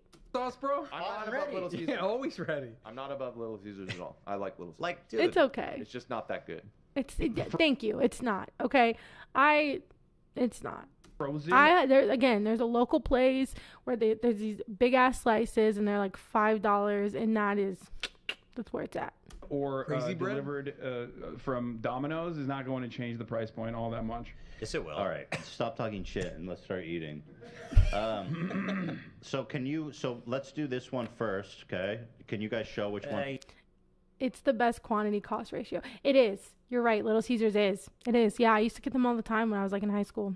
This was an ongoing conversation. This is why we did the pizza taste test. Right, North. Yeah. It's because he couldn't hide his fucking disdain for the working class. His utter disdain. Says and disgust Ethan. for Oh normal my people. God, because he doesn't like frozen pizza. Give Really me a something, fucking you know? break. I should just start telling people I'm a socialist. I can reap all the social credit, and like I treat everyone around me better than him. I pay. Do you? This man is so delusional. Do you treat what? No, you don't. No, you. Oh my God, he treats everyone like shit. What? Who is he trying to fool? Who is he trying to fool? Everyone around me better than him. I take care of everybody better than him.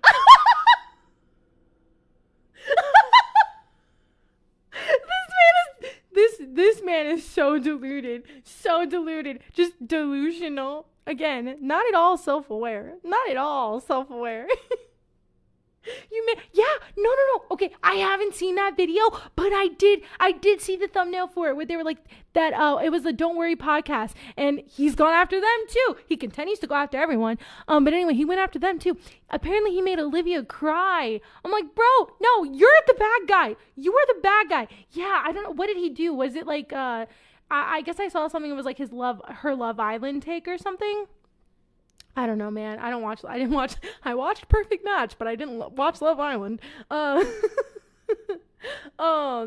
crazy. And I eat fucking frozen pizza. I got a question about that. If you're I'm a socialist, I'm the best. I just want everybody to have everything. can guys. you read? Right. See, and again, he has no idea what he's talking about, and he doesn't care. He doesn't care to be correct, because that is literally not what anyone is saying. Like, you... Like, you just don't know what you're talking about. You literally sound like a conservative when you're like, I just want everyone to have everything. Like, you're just like a caricature of freaking conservatives. Oh, sorry, I muted it. And what do me and Zach No, get? because Hasan has workarounds for that too. Dude, just because I'm a socialist doesn't mean I'm broke. Oh, I don't want. Yeah, well, Yes, because he's like, socialism is not a poverty cult, okay? Because it's all about people actually having the means to live a good life, and have autonomy over their life in their workplace. And everyone seems to conveniently forget that. It's about having autonomy, and it's about having stake in your workplace, and it's about having control of your life and being able to be successful without being exploited, and being able to meet your needs without being exploited. Funny how Ethan just doesn't care to understand that. But I want the one where you give us watches. Exactly. Stalin would have given me his watch. Oh, for sure, bro. He was It's just real... like the caricature of socialism is so frustrating to me a lot of the time, because everyone just has this like such like animated just like mentality about it, and they don't care to actually like understand what that means for everyday people. Yeah. real deal. This is the find, and this is fantastic. Now, Taylor Lorenz, famed Roblox journalist. That's her beat, by the way. Okay, I don't care about this anymore. Socialism is not a cult with a vow of poverty. No, it's not, and everyone acts like it is, and it's really frustrating. I don't care. He's gonna get into Taylor Lorenz, and I just don't really care. I just don't really care about that. I like Taylor Lorenz, and he's been so insane with her as well. So I don't want to talk about that. I am going to talk about Zohran. So we're going to talk about Zohran. We're going to watch his new ad, which is amazing. And then we're going to watch Charlie Kirk talk about him on Fox News, because we live in a literal hellscape. All right, so let's do that. Okay, let's do this. All right. 4 years ago, Andrew Cuomo resigned in disgrace, and you probably know Okay, why. it's not working. One second. The nursing home death data secret. Cuomo aggressively groped Oh an no! aide. Oh no! Oh no! Inappropriately touched a female state Oh, no. trooper. Use of state resource. What the hell? Okay. All right.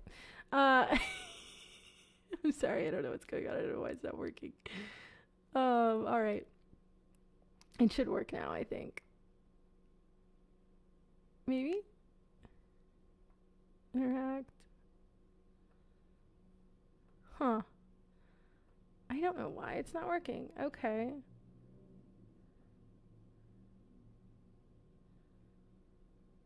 It's actually really weird. I don't know why it's not working. Okay, well, let me do something else. Let me do something else.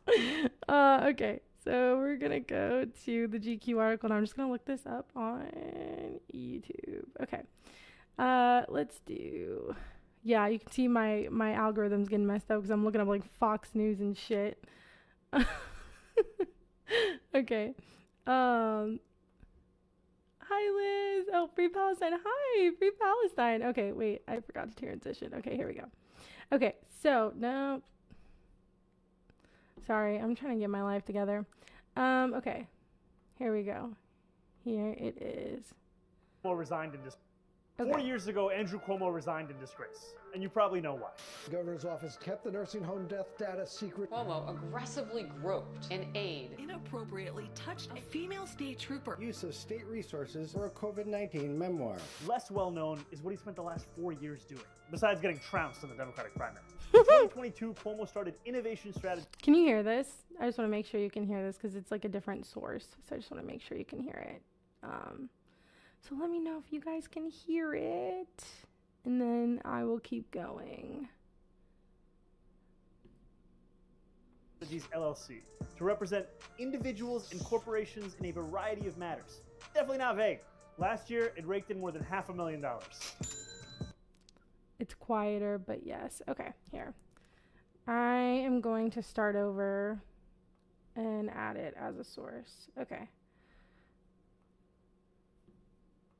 So that way it's easier to hear. So that way we don't have to go through this. Oh, whoops. I don't know why it wasn't showing up. I had it like already loaded. Okay. It's gonna start. Okay. 4 years ago, Andrew Cuomo resigned in disgrace, and you probably know why.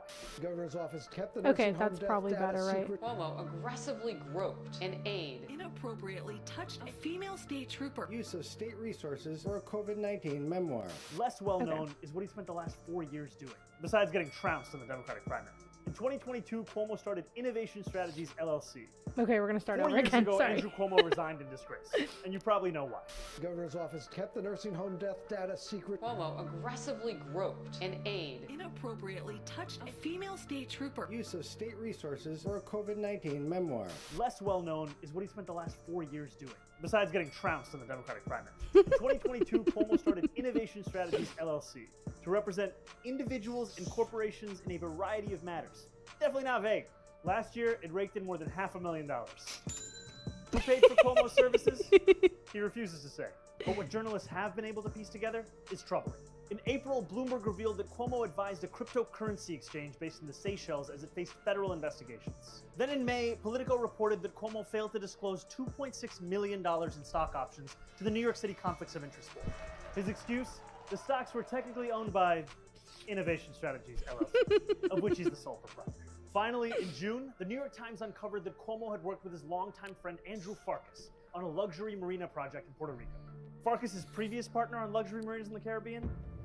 Jeffrey Epstein. We had a finance chair like none other, Andrew Farkas. That's the thing about Andrew Cuomo. Once you think you found out about all of his scandals, you find out about another, and then another, and then probably another. But if my friend, the disgraced former governor of the state of New York, feels that's unfair, Habibi, release your client list. Oh my god, I love this so much. It's amazing. And I feel like this is perfect. This is perfect. Yes, because, okay, so I hate both of the Cuomo brothers. Yes, me too. Entitled jackass. Yes, exactly. He is. Attacking him on his finance department was a huge mistake. Back, love this ad. Yes, me too. Hello, welcome back. And then, yes, attacking him on his finance department was a huge mistake.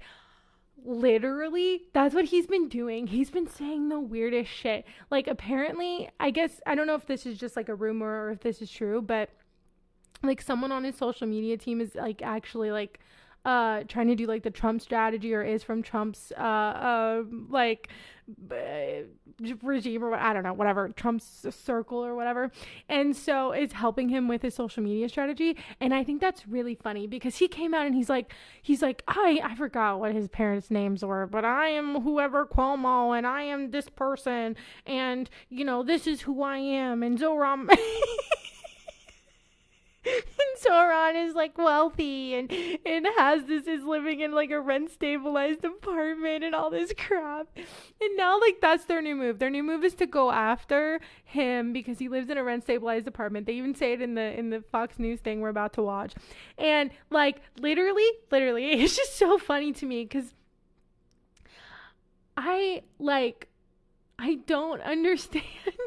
I don't understand why they think this is like why they think this is a good thing, because he has much less like money or assets or whatever than Cuomo. He lives a way like simpler lifestyle than Cuomo. Cuomo is literally just like one of the most corrupt people just like ever. And most people who want rent stabilized apartments don't want there to be like tests, you know? God, I don't know why I can't think of it, but they don't want people to have to reach like a certain threshold or whatever, because then that means a lot of people that means like the majority of people cannot get a rent stabilized apartment, and so they don't want to like price people out or whatever. And so now Cuomo is saying, well, I'm going to make the Zohran law, and we're going to make sure people means testing. I'm sorry. They don't want people to means test. And so it's like most people who want rent stabilized apartments don't think means testing is the way to like handle it. And so because means testing really does, it's a hurdle, and it means like the majority of people who need it can't get it. Or it just like, it makes it harder to get, essentially. essentially. And so now Cuomo is like, well, I'm going to do Zohran's law, and like we're going to make sure that we like means test it. And people are like, no, that's literally not what we want at all. And so it's kind of hilarious that everything that Cuomo's doing is backfiring against him, because he is just so out of touch, and I don't think he understands at all what this moment is. Like, I think, wasn't it like 20% of conservatives want to vote for Zohran or something in New York? I'm like, you got, like, I'm sorry, like, this is what it is. Like, it's so crazy to me. Like, Cuomo was just so, like, he's so entitled, and he just can't believe that he lost. He just can't believe that he lost. He is so good. Mario, what the fuck? Second gen Nepo baby. Yes, exactly. Mario would have been ashamed of his 2 sons. Oh my God. Replace all these dinosaurs with young progressive bloods. No, exactly. And he is a second generation Nepo baby. And so he like feels so entitled to this. And I don't even think he wants this. He just wants the power back. And honestly, shame on all the Democrats that are, cause there are some Democrats that are still like want Cuomo, or there are some Democrats who just don't want to weigh in or whatever. Shame on all of them, because Cuomo is literally a sexual predator. Like, he has so many allegations against him. I don't know if I should say allegedly. I mean, it's not really, I don't think it's really alleged, because they're taking him to court and everything. But anyway, he has been harassing them this whole entire time. He is a horrible person. So any Democrat that wants to sit here and be wishy-washy on whether they want Zohran or not, and want to be like wishy-washy against Cuomo, they're the problem.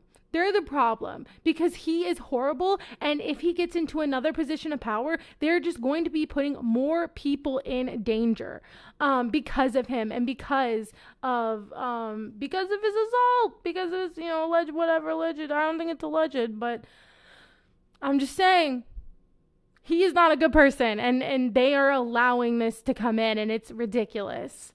Okay, that's that. That's that. All right, so now we're gonna watch Charlie Kirk on freaking Fox News. Apparently he's been going on there like all weekend. I didn't know that. I hate Charlie Kirk. I just hate him so much. He is the worst. The accusations are not alleged. He's an alleged criminal. Okay, thank you. Because I don't like, he literally, like, I remember I watched the woman who went on Majority Report's podcast and the last video was a little quiet. Okay, thank you. I'll make sure it's not as quiet this time. I had to, like, it wasn't, the one I had pulled up wasn't working, so hopefully this will work better. But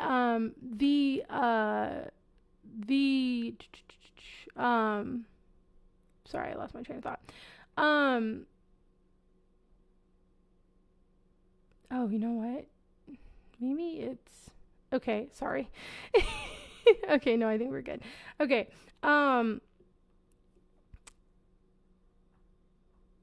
Yeah, okay. But yeah, apparently Charlie has been on, he's an alleged criminal. Okay, yeah, no, but I was watching the woman who went on to Majority Report's podcast, and he literally he literally has been harassing these women who are taking him to court, and it's really disgusting. And he is a disgusting human being, and he should not hold any type of power at all, whatsoever. And anyone who doesn't want to say that is also is excusing a sex predator. So, yeah. Okay, so let's see, we're gonna do this. Okay, we're gonna do this. We're gonna do this. I'm still getting the hang of it. Okay, we're gonna do this. Transition. So, New York City socialist Zohran Mamdani resumes his anti-Trump tour today. The New York Times says his plans for free buses. And so Charlie Kirk has been going on Fox News. Apparently he was on over the weekend, which is really weird. I don't like this. I don't like Charlie Kirk. I hate Charlie Kirk. He's the worst person. My mom really likes him, and that bothers me to no end. Also, let me know if this video is quiet. I turned it up a bit, so hopefully it's not. Yeah, I know. Literally, my algorithm is so messed up. I'm not even gonna lie. My algorithm is so messed up. Because now it's like showing me Fox News and stuff because I've been looking. Sounds good. Okay, perfect. Thank you so much. Okay. And policing were written with the help of other policy aides who, like him, cut their teeth. And Fun Sky 40, thank you for subscribing. I think I just saw that you subscribed. Thank you for subscribing. Okay. In the Democratic Socialists of America. And until recently... Oh, they're mad because... Okay, so this is what they're doing. They're doing a whole segment on Zohran's inner circle. Which is really funny. And they're like, oh my God, they're all socialists. They're all from DSA. And it's like, yes, DSA is a very prevalent group. Like I know this is not the first time you've heard of DSA. Few of the people closest to him had ever worked in the government at all. Like Mr. Mamdani, his aides are notably younger, further left than the advisors of the rival campaign. I think that's amazing. I think that's amazing. And it's so funny to me because and I've said this before, but I love Zohran. I think he's great. I love him. I hope he wins. I think he's wonderful. And I really hope that he can help make more people and more progressive candidates, thrive. The thing is like his policies are not like... They're not like communist, And so it's just so funny to me when they get so worked up because everything he's saying is literally just like things they have in a social democracy in Europe, And it's just like so crazy to me that they're so outraged because, and again, when I talk to my family about this or when I talk to my parents, I'm like, you guys don't understand. Like, you think this man is like a communist, you think all these things. And I'm like, but he's not even scratching the surface of a lot of the policies that people want. I'm like, this is just regular shit that they have in most other countries that we just don't have. This is like regular shit, and you guys are losing your minds. All Democrats, by the way. The Democratic establishment, many have spent years fighting it. Here to discuss it is Turning Point founder, Turning Point USA founder, Charlie Kirk. Charlie, great to see you. Great to see you, my friend. All right, first off, on the rise of the socialists, Keem Jeffries, not a word, not a word from Schumer, Dan Goldman. They have actively not endorsed him. Like, I think it's the warped reality is so funny to me because I'm always like, I don't like Hakeem Jeffries. I don't like Chuck Schumer. I don't like these people. And I wish that they did better. I wish they were better, but they're not. And so it's really weird to me when they look to them and they're like, they're not saying anything. They're not doing anything. They're just allowing the socialists. I'm like, bro, they have been fighting against him. They've done everything but be like, oh, I'm for Cuomo, And so it's like, what? I think Chuck Schumer voted for Cuomo. It's just so ridiculous.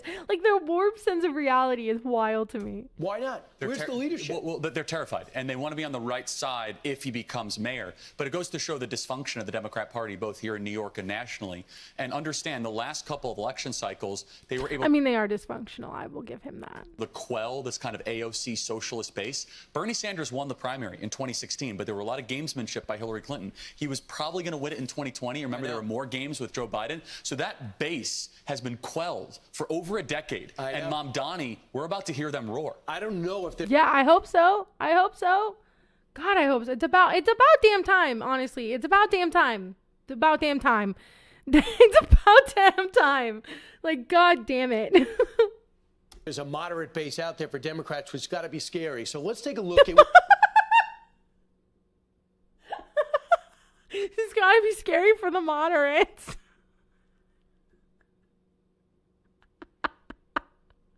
Zohran dared to say seize the means of production. I know that was a whole thing one day. That was a whole story one day. They're like, oh my God, he's communist. Oh God, it's so insane. What the Mamdani staff would look like. First, you got his influence of his parents. Dad's over at Columbia. Filling up those Isn't that fitting, minds? by the way, of all the it's like central casting. Right, absolutely. Central casting, Jesus Christ. And then you have his mom, a filmmaker. There's a rumor going on about Laura Loomer being Trump's side chick. Any truth? I think it is truthful. I think it is. Because he's like, she's a free spirit. And then he listens to her. He's like literally fired people because of what she has said. I think it might be true, honestly. Sorry. I don't want to make fun of people's looks, but she's, jump scare. Guy's got some money, and he's got a rent-controlled apartment. Guy's got some... He's got a rent-controlled apartment. That's right. And it's important. The Columbia thing shouldn't be lost. His idea... She was in his plane. I remember that. Yes, she was. I remember that now. Oh, my God. That's so funny. Yeah, no, I definitely think so. I think so. Are an extension of the very thing that we're fighting every single day on college campuses. And undergirding all of this, and you can look at the connective tissue of the radicals, is the public sector teacher unions. They want to get rid of charter schools. They want to get rid of any semblance of school choice. Yes. They did a massive press conference on July 9th. Yes, exactly. Yes. Basically, and Mamdani said, whatever you want. And Mamdani is the outgrowth of the seeds that were planted by these public sector teacher unions that want to get rid of parental choice and want to keep kids stuck in failing schools here in New York City. Yeah. Here in St. Louis, it's just actually there have been a lot of schools, like public schools, that have shut down. And I think they're talking about closing more now. And what does pop up are like charter schools or like ROTC schools, which my school had an ROTC school attached to it. We were literally my school had 2 different schools in the building. Now I think it has 3 different schools in the building. And so this is what's happening. This is what's happening. Why is whatever you've want a bad thing? Yeah, why is whatever they want a bad thing? Why is giving teachers what they want a bad thing? I don't know, because they just care about, they don't want people to be educated is the truth of it all. They don't want people to be educated. And so, because the more education you get, the more on the left you get, because you care and look at statistics and scientists, and you look at what people who are more educated than you say, and a lot of people on the right, they don't want you to know those things because like Trump, they don't want you to look at the statistics. They don't want you to look at the facts, because then if you do, you'll see that they're lying and they're wrong. And so they're just they don't want people to be educated. My BF just got a teaching job at a charter school. Yeah. And I'm not I don't know if where I went was a charter school or not. I don't know if it was or not. I think it was a public school. And then, I don't know, when I first started going there, it wasn't accredited, and then it became accredited later on. But that's the other problem is schools who are in urban areas or in rural areas that don't get a lot of tax dollars. This is what happens is they're not accredited, or they all keep closing down, and there are tons of kids who don't have anywhere to go. And this is a big problem. And I went to online charter school for high school, not quality education. It is a bad system. I don't say they are evil. Yeah, I don't know. I'm sure there are some charter schools where people, enjoy it and it's good. And again, I don't remember if mine was or not. If it was, I did enjoy high school. It wasn't it wasn't the best years of my life, but I did it wasn't horrible. And I don't know, but I do know that they are the repercussions of it is that there are a lot of public schools who get shut down. And so there's a lot of kids who get left out in this scenario where they have nowhere to go. And so that is actually a really big problem. And they're talking about in St. Louis, I think, shutting down, I saw this article, and I feel 27 is a lot, but they were talking about it. And there have been so many public schools that have been shut down over the years. And it's just really sad. And when you talk to people about it who are for school choice, they're well, they just don't have enough tax dollars. And I'm so they shouldn't have school. Like what is going to happen because of all this is it's going to be like another college system where you have to pay to go, and if you can't pay, then you have to take out a loan, and it's going to be for like every grade. And that's what they want to do that. And that's the problem, is what it's doing is there has always been a class divide in education, but it's going to deepen that divide, and that is going to cause just going to cause a lot of problems. And so and I think that's their ultimate end goal. I do think that's their ultimate end goal, and the end goal being that they want people who live in those areas, who live in very urban or very rural areas, they want them to do all of like the work, the menial work, all this work that all these other people don't want to do. They want them to do it because they're not going to be able to get the education they need to get like other jobs or whatever. And so I think that's their ultimate goal, and it does stem from racism, and it does stem from the Jim Crow era, and that's where it stems from, because this whole school choice thing, this whole charter school thing came when they desegregated schools. And so all of these white people were like, oh, we need to figure out a way to like segregate schools again. And so this is their answer to that. And so this does have a lot of its roots in racism.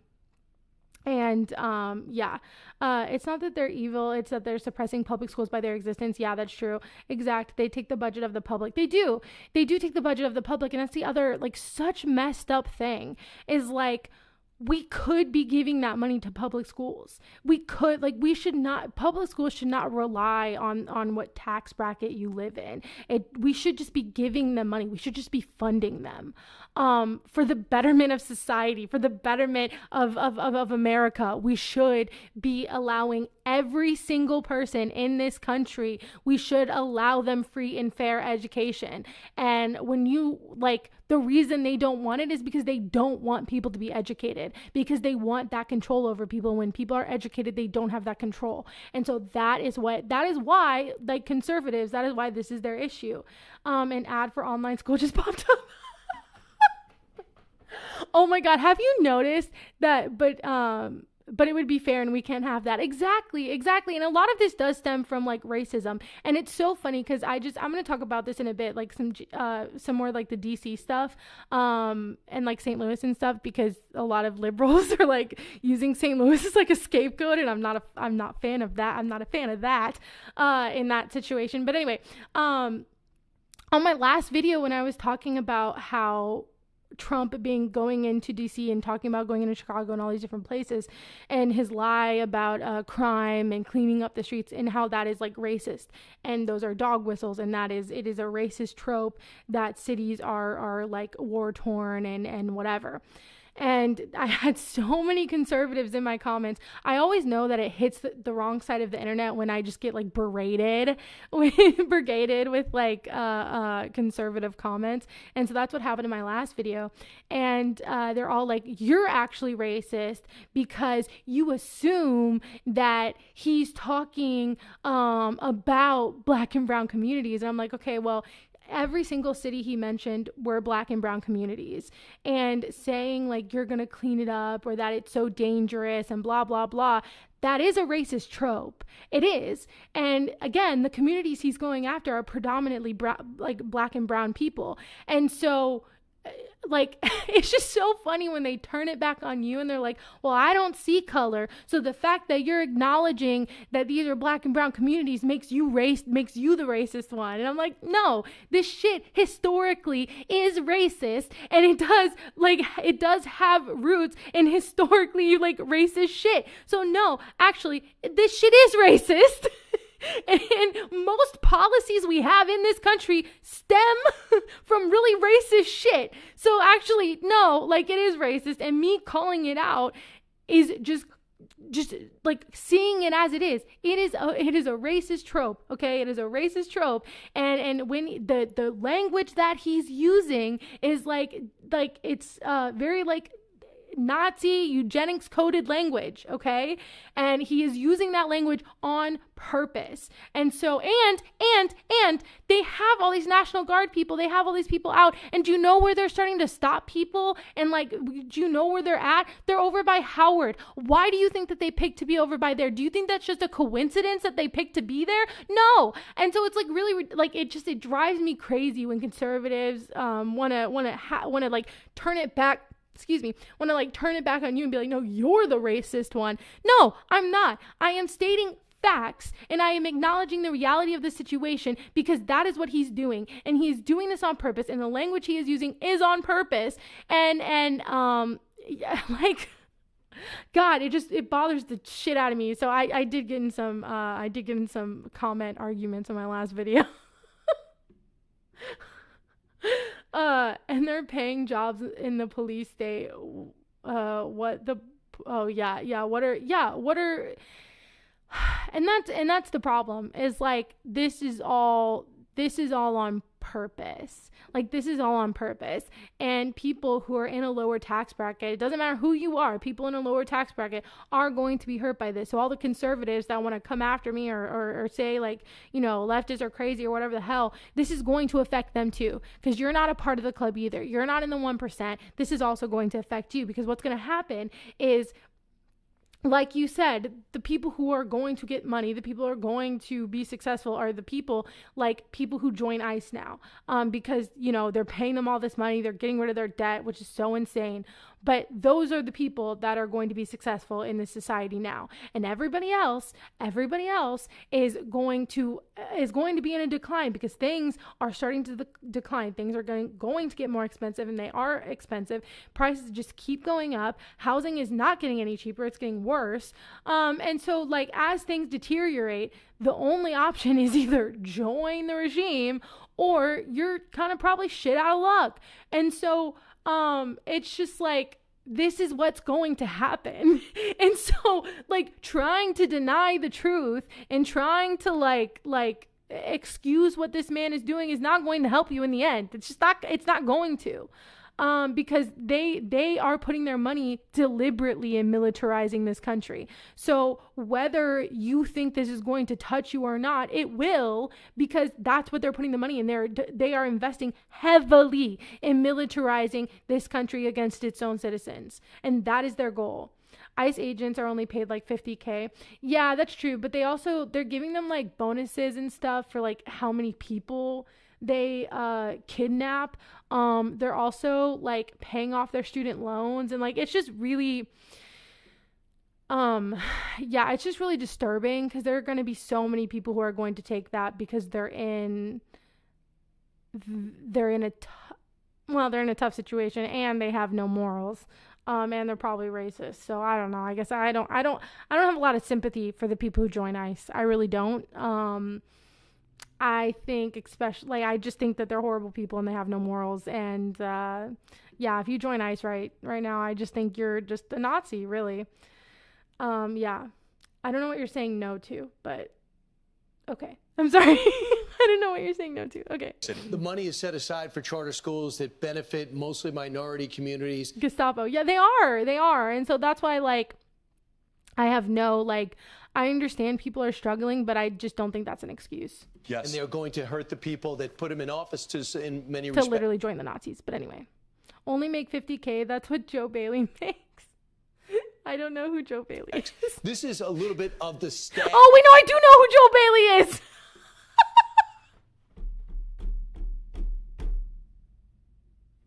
No, that's the Baileys. Chuck Schumer's the Baileys. Okay, never mind. I figured it out. Okay, 40K in prime over many years. 40K in prime over many years.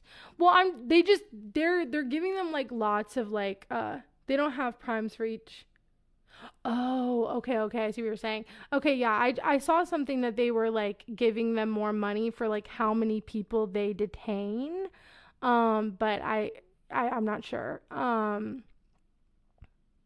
yeah, I just know that they're giving them lots of benefits, and they're investing a lot of money in it, which is terrifying, which is very terrifying. of the socialist movement. You have Zara, who is... Okay, I love Zara. Sorry, I keep stopping, and I know. It lasted for... Oh, okay, so they rescinded it all. Okay. See, that's what I didn't know that part. Okay, that makes sense. Just like it's just... Oh, whoops, sorry. It's just like the boycott Israel thing that they weren't going to give FEMA funds. And then they went back on it because everyone was really mad at them. They're like, no, never mind. We're not going to do that. We're not going to do that anymore. Like if you're not sufficiently pro-Israel, we're not going to give you FEMA funds. And then they're like, never mind. We didn't mean it. Yeah. Okay. Gonna introduce him. Okay. No, I love Zara. Okay. I follow her on Instagram, and she is she's beautiful and she's really cool. To a cool crowd, a veteran of Vogue, Uber, and presidential campaigns of Barack Obama and Hillary Clinton. And then you have Ellie. Ellie is somebody that also comes from the socialist movement. And then this is basically the staff that's going to fill him up. The word is they're trying to get Bill Bratton to give him legitimacy, but I hope he doesn't do it. This is a Bolshevik type of group. And I say that with intentionality because they're radical. This is not part of the Democrat establishment. They want to go even further. They're radical. Yeah, I do want to go further than the Democrats. I do. I want to go much further. And check this out. AOC clearly is his mentor. And Letitia James is somebody that wants a job should he be winning, but she's got herself some legal problems. Gavin Newsom, who you sat down with on a podcast, made a lot of news. He wants to fancy himself as the Democratic nominee, taking on Trump again. Oh, okay. Are they going to talk about his tweet? Challenging Donald Trump. He says he's going to redistrict if he doesn't call off the Texas redistricting. I wish they would just do it. Okay, yeah, they're going to show the tweet. Donald Taco Trump, as many call him, missed his deadline. California's Taco Trump, will now draw new, more beautiful maps. They will be historic as they will end the Trump presidency. The Dems will take back the House. Well, his podcast was such a failure, so now he's got to try a whole new shtick. But I mean, his podcast really was a failure. I did not like that podcast. I hate it. Ooh, AOC is so scary. I know. I'm like, she is one of the most popular Democrats right now, and you all are like, oh, she's his socialist extremist mentor. Like, okay, man, you guys like are so deluded right now. So deluded. It's so funny. Yeah, Gavin Newsom, God, I hate Gavin Newsom. I do think his tweet was funny. He was trying to talk like Trump, he's like, and then at the end he's like, thank you for your attention to this matter. It was funny. I wish he would just do the redistricting instead of like talking about it. Like, I wish he would just do it. I don't know. We'll see. I don't like Gavin Newsom. I don't think he's definitely going to run for president. And dear God, I just hope he doesn't get it. I just hope that like anyone better comes to the plate, because him and Pete Buttigieg are like the two people who are like trying right now. Pete Buttigieg is not being very successful, thank goodness. But there are some people who are still like, oh, well, Gavin Newsom's fighting now. And I'm just like, Jesus Christ. It is automatic if the Texas does it. Yeah. And so, yeah, they're just going to do it. Well, he's saying they're going to do it if Texas does it, which I understand. But like, I don't know. Just do it anyway. I don't know. Just like do it anyway. I don't care. Like, who cares? No one's following the rules anymore. Who cares? Like, just like, who cares? Just do it. JB Pritzker is the only other person that I'm like, okay, if he runs, maybe. But I really do not like Gavin Newsom Gavin Newsom or Pete Buttigieg. So I really hope people don't fall for their shit. I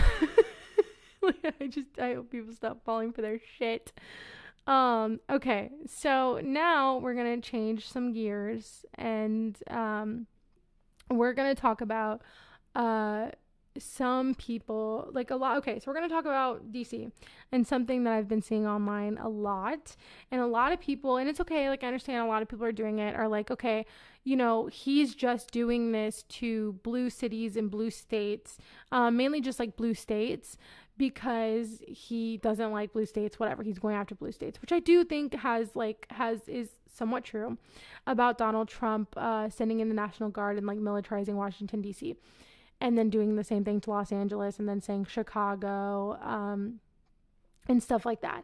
And so like I do think that's a part of it, but something that everyone keeps saying is like, oh, St. Louis, New Orleans, like they have higher crime rates, so like why doesn't he send them there? And I just really don't like this argument. Because I'm like, eventually he probably will. So like, let's just say he shouldn't do it anywhere and stop doing this like red blue state thing. Okay.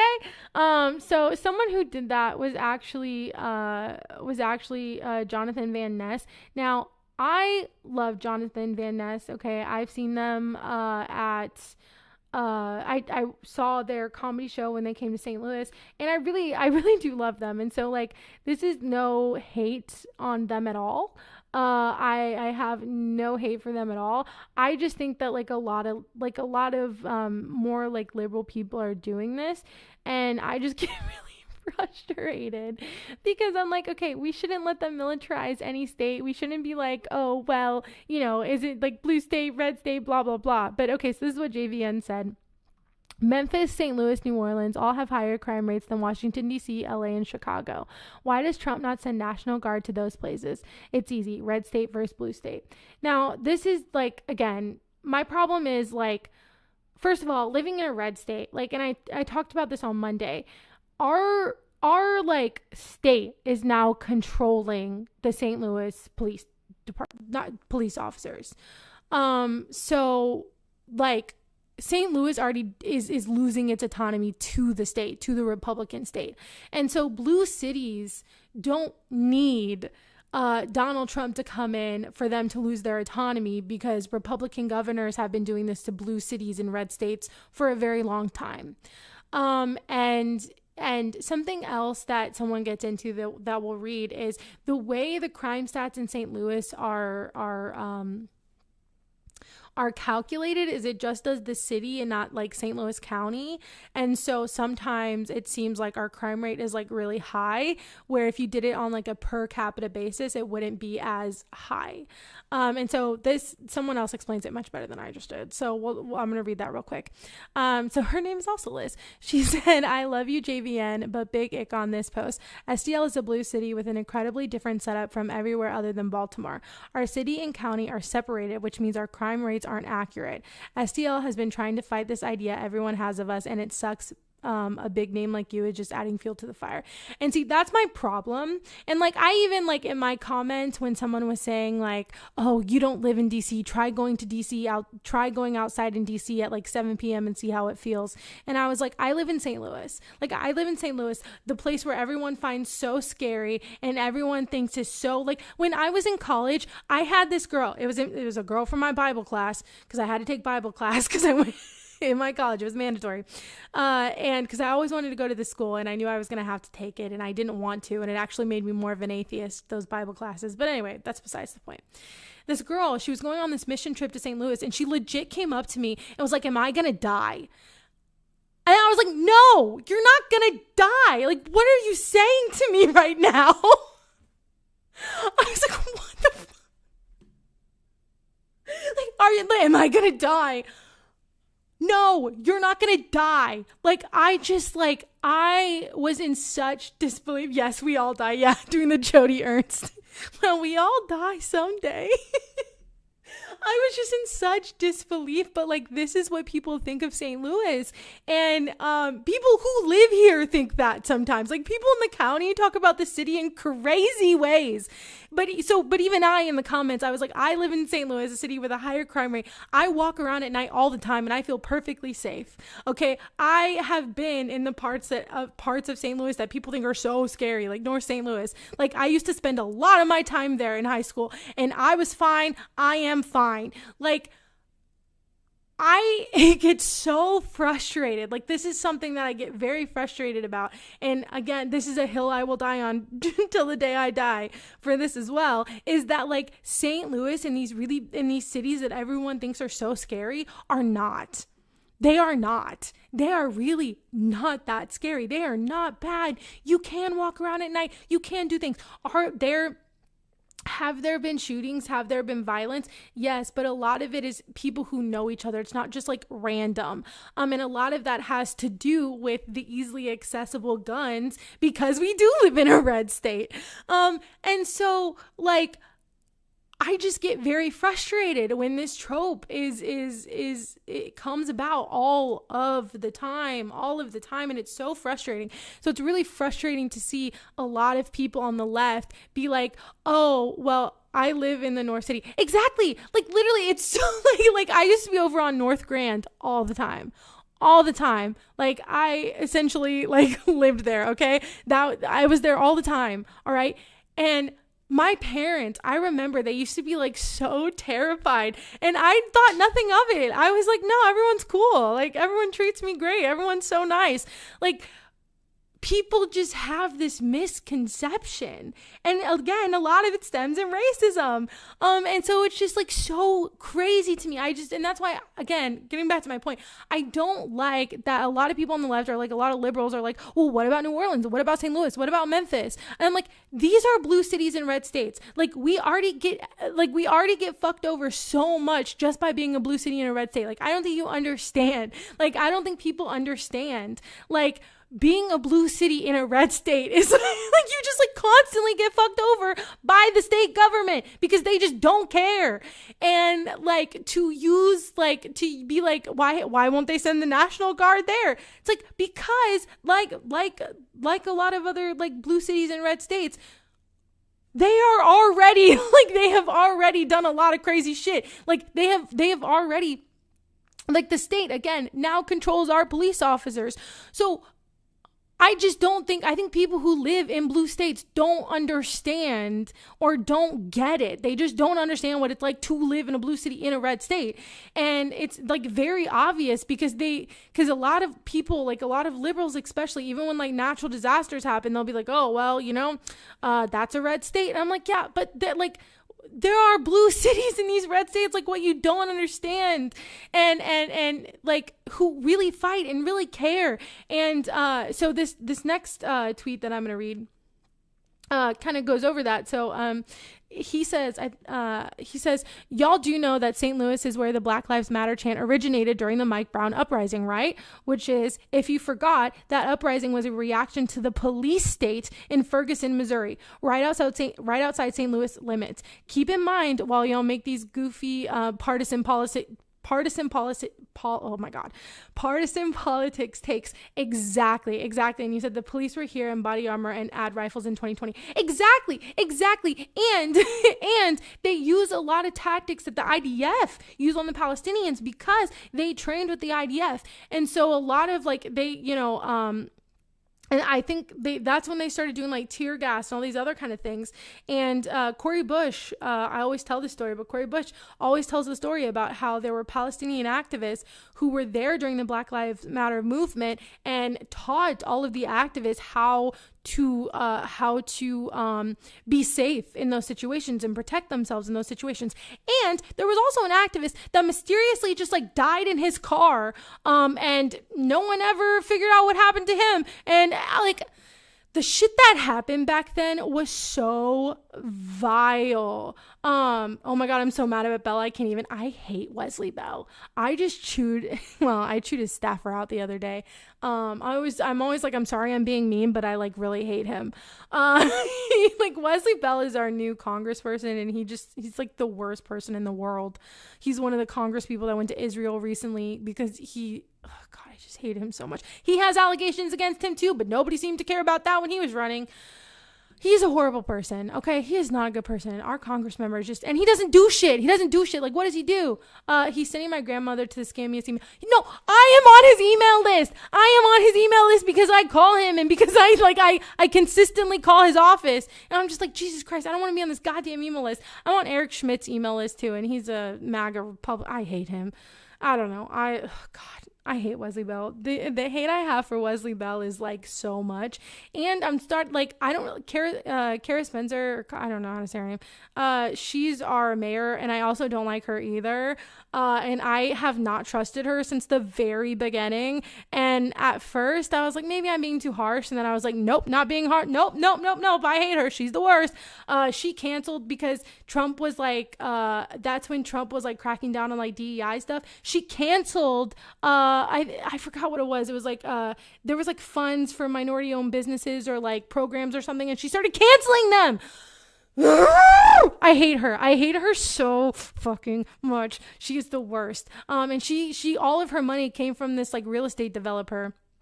And now all of the people who like lost everything in the tornado, they're worried that this real estate developer is going to come in and buy up all that land, because a lot of people lost houses that had been in their families. And so they either didn't have like a deed, or they didn't have the right paperwork, or they didn't have insurance. So a lot of people are just left with nothing now. And FEMA has not really helped at all. And so this is just a fucked up situation. And now I'm convinced that this real estate guy who owns like most of the land in St. Louis, who gave her all of her money for her campaign, I'm convinced that he's going to try to buy up that land and like gentrify it. And, yeah, that's my little tangent there. Little St. Louis politics for you. But, yeah, I hate her so much. I hate our new mayor. Anyway, I also hate Wesley Bell. He's the worst. He's like the literal worst. Oh, absolutely. The poorest neighborhoods were wrecked. It's an easy op. Yeah, exactly. And I knew that was going to happen when it happened. And I knew, see, I didn't trust okay. So we had our last mayor, for people who are not in St. Louis, was a black woman, and her name was, God, why am I forgetting her name? Her last name was Jones. But I wouldn't say she was like perfect. Like, I think she was very progressive, from what I saw. And she was always with Cori Bush, and Cori Bush loved her. And then, our alderman, God, I forgot her name. Tish Jones. Yes. Okay. Thank you. But then our alderwoman is from like the Green Party. And so like St. Louis politics, it can be pretty progressive. But what happened is when the mayorship came, when this election came around, people voted for this woman. Her name is Kara Spencer, and she literally had ads everywhere. So like, everywhere. She had ads literally everywhere, all over online, like signs just everywhere in St. Louis. And so I was like, oh my God. I'm like, she's going to win, one, because she's white. And I feel like that's why a lot of people voted for her. But I don't really have the hope for this country. There is literally no future here. Yeah, I try not to get doomer, but I do get like that sometimes, because like, as you can see, like, this shit, like this corruption goes down to local politics. And so Kara Spencer, she literally got all this money, and she got it from this real estate developer. And see, I didn't know that back then. All I knew is that she had to be getting lots of money from somewhere, because she was just everywhere. And it was kind of similar to the Wesley Bell thing, where he was just everywhere, and they were just going after Cori Bush just like nonstop. And it was kind of almost the same thing. Tish had unchallenged negative press, but the mayor position is doomed. Yeah, she did. She had a lot of negative press. And, a lot of people want to talk about crime, but crime has been going down in St. Louis. And a lot of people want to talk about the roads, which they are fixing the roads right now. That's like essentially like all that she ran on, Kara Spencer, was the roads. And I mean, they are fixing the roads, but but like but I knew she got money from somewhere, and apparently it was from this like real estate developer, and he owns a lot of St. Louis. And so I don't trust her one bit. I don't trust her at all, because if she got all that money from that real estate developer, that means that she is corrupt, and she is going to do what they say. She also is not putting like, I guess they were going to put more money into like transit in the metro. They're not going to do that now. So I don't trust her, and I don't trust her intentions. I don't know how we got here, but this is St. Louis politics. But yeah, so I guess my whole point in all of this is that like DC is just a test run. Now, they want to militarize every city. And so to offer up St. Louis or New Orleans or be like it's purely a red state, blue state thing, I think is naive, because it's not. This is a test run for what they want to do everywhere. Okay, they want to militarize every city, and blue cities and red states are going to fight back and will continue to protest. And so they are also going to get militarized. When we had our No Kings Day in St. Louis, our governor brought out the National Guard and nothing happened. Nothing happened. And they brought out the National Guard and nothing happened. So this is already happening in red states. It's been happening in red states, but I just don't think people in blue states see it. I don't think they understand that like blue cities have been heavily policed for a very long time, especially in red states. And like, yeah, like blue cities and red states are police states. They really are. And I just don't think people know that. And so people who live in blue states just kind of assume that, oh, he's just not doing it because it's a red state. And it's like, no, it's because our governors are already doing the work for him, you know? Also, again, he's going to do it everywhere. He's eventually going to do it everywhere. That is the whole point of this. Like when he eventually does martial law, it's not going to just be in blue states, you know? Like, so I'm just like, this is like, he's going to eventually do it everywhere. And I know exactly what the Palestinians are going through because my people have been living under settler colonialism and apartheid for centuries. Yeah. And, you know, it's just like there's a lot of intertwining of like, the police here in America and like the IDF and everything, and like, how they get trained and the tactics that they use. So, yeah. And so I don't know. This is my own little rant because it was making me mad when I was seeing it everywhere. So this is just like, I just wanted to rant about it for a little bit because it just made me very upset. It just really upset me that everyone is like taking this stance. And I'm like, every time someone mentions St. Louis, I'm just like, shut the fuck up. Just shut the fuck up. I'm like, please stop saying that. Like, just shut the fuck up. Please stop, like, putting St. Louis as, like, you should go there instead. No city should have the National Guard. No city should be militarized. Can we just say that instead of, like, offering up, like, St. Louis and New Orleans and Memphis? Like, Jesus Christ. Oh, God. All right. Well, that's the stream today. Thank you so much for watching. It's getting a little late, so I should probably go to bed. But tell me, do you like these later streams? Is it better at like 9 or whatever? I don't know. Comment. Tell me what time works for you. I don't have a set time that I'm going live, but I have been going live every Monday, Wednesday, and Friday. And so I'm going to keep those days, but yeah, let me know what time works for you all. And yeah, thank you for coming. Thank you everyone for coming. And thank you Red404 for subscribing. And then on Friday, I'm going to go live and I'm probably, oh God, I think I am going to talk about the I fell in love with my psychiatrist thing. I don't know. Would you all want to watch that? I was really like, I was watching it on Hasan's stream today and I have ADHD. And so like, I understand being like fixated on things. But like this lady just took it to a whole nother level. So I don't know. I think I'm going to talk about that, because I'm just like really fascinated by that story. Anyway, yes, thank you so much for everyone who's joined. Thank you everyone for watching. And I love you all. Please like, subscribe, turn on notifications. And yeah, I will see you all on Friday. Yeah, that's all. Okay. Thank you everyone. Bye.